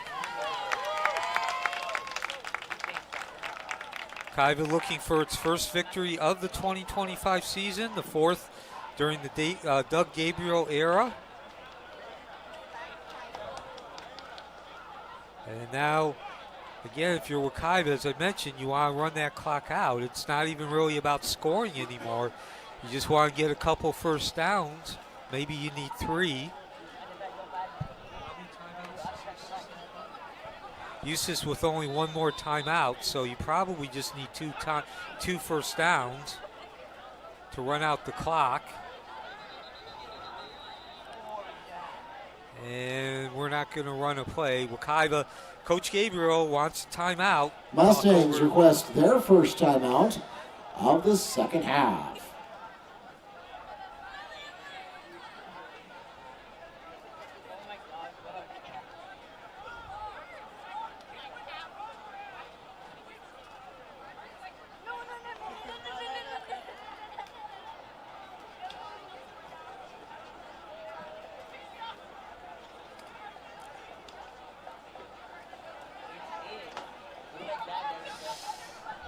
I want to invite everyone to join us next week, where the Mustangs will be hosting the Dr. Phillips Panthers. That'll also be live streamed on YouTube and the NFHS network.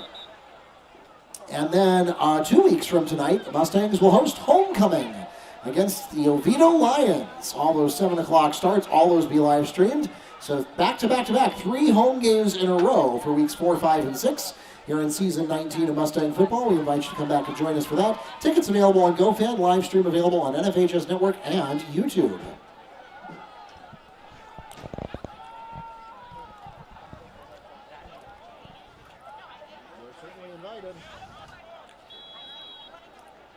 So 2:43 remaining. Wakiva with the 14-0 lead. Looking to run out this clock, secure the victory. The short screen pass to Beecham, doing some spinning, some rotating, and didn't gain much yardage, but that will keep the clock running. On the carry. Again, if you're Wakiva, you want to keep that clock running. Only 1 timeout remaining for Eustis. No gain on the play. That'll bring up 2nd and 10. 2 minutes, 10 seconds remaining for Wakiva, looking for their first victory of the 2025 season. And unlike Wakiva's last possession, which ended in a fumble, this time Wakiva being more deliberate. Hand off to King. And he's not going anywhere, but the clock does keep ticking. No, it doesn't, because there's a flag. And it would have kept ticking. Flag on the play. It should have kept ticking. So 1:41 remaining.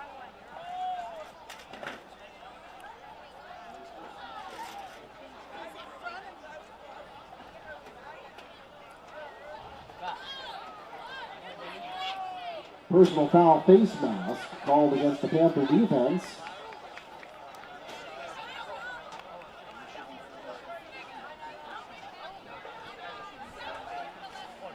And Eustis now, I believe that's her 10th 15-yard penalty. penalty, and that'll give the Mustangs a first down.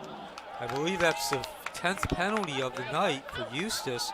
And again, pointed this out a couple times, Mark. It's Wakiva's certainly limited their penalties, only 3 tonight. That's one of those below the surface stats. Giving up a lot of yardage when you have a 3-1 advantage.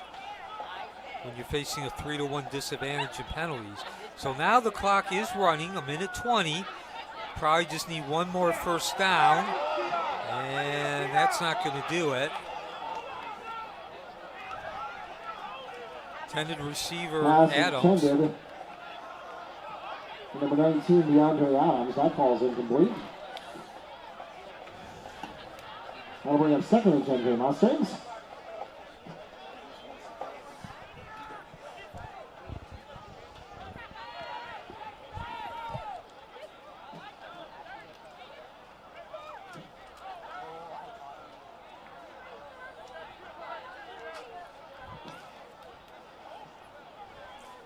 So Chooks lines him up again.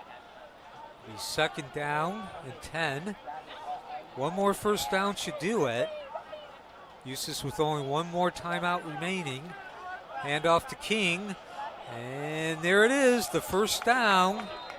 Or maybe he didn't quite get there. Handoff is made to Kyle King. And nope, not quite to the first down. And he dives to the 44-yard line, Panther territory. They'll pick up a 3. It'll bring up 3rd and 1 for the Mustangs. Just one more yard, and that will secure the victory for Wakiva. Their first of the season. Handoff to King, nothing fancy, and not sure he made it there, as we are now down to 39 seconds.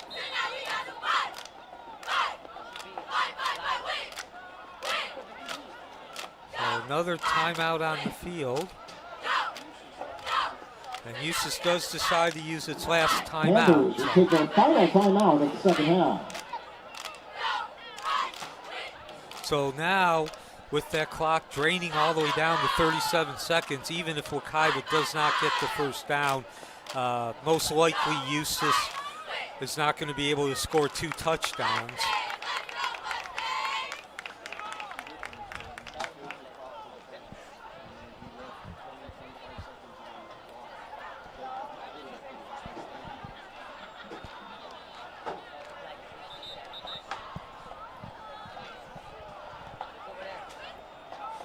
So Wakiva looking for its first win of the season. They've had a rough start. A young and inexperienced team, only four players in total with any varsity experience. They lost to Edgewater, West Orange, and Horizon.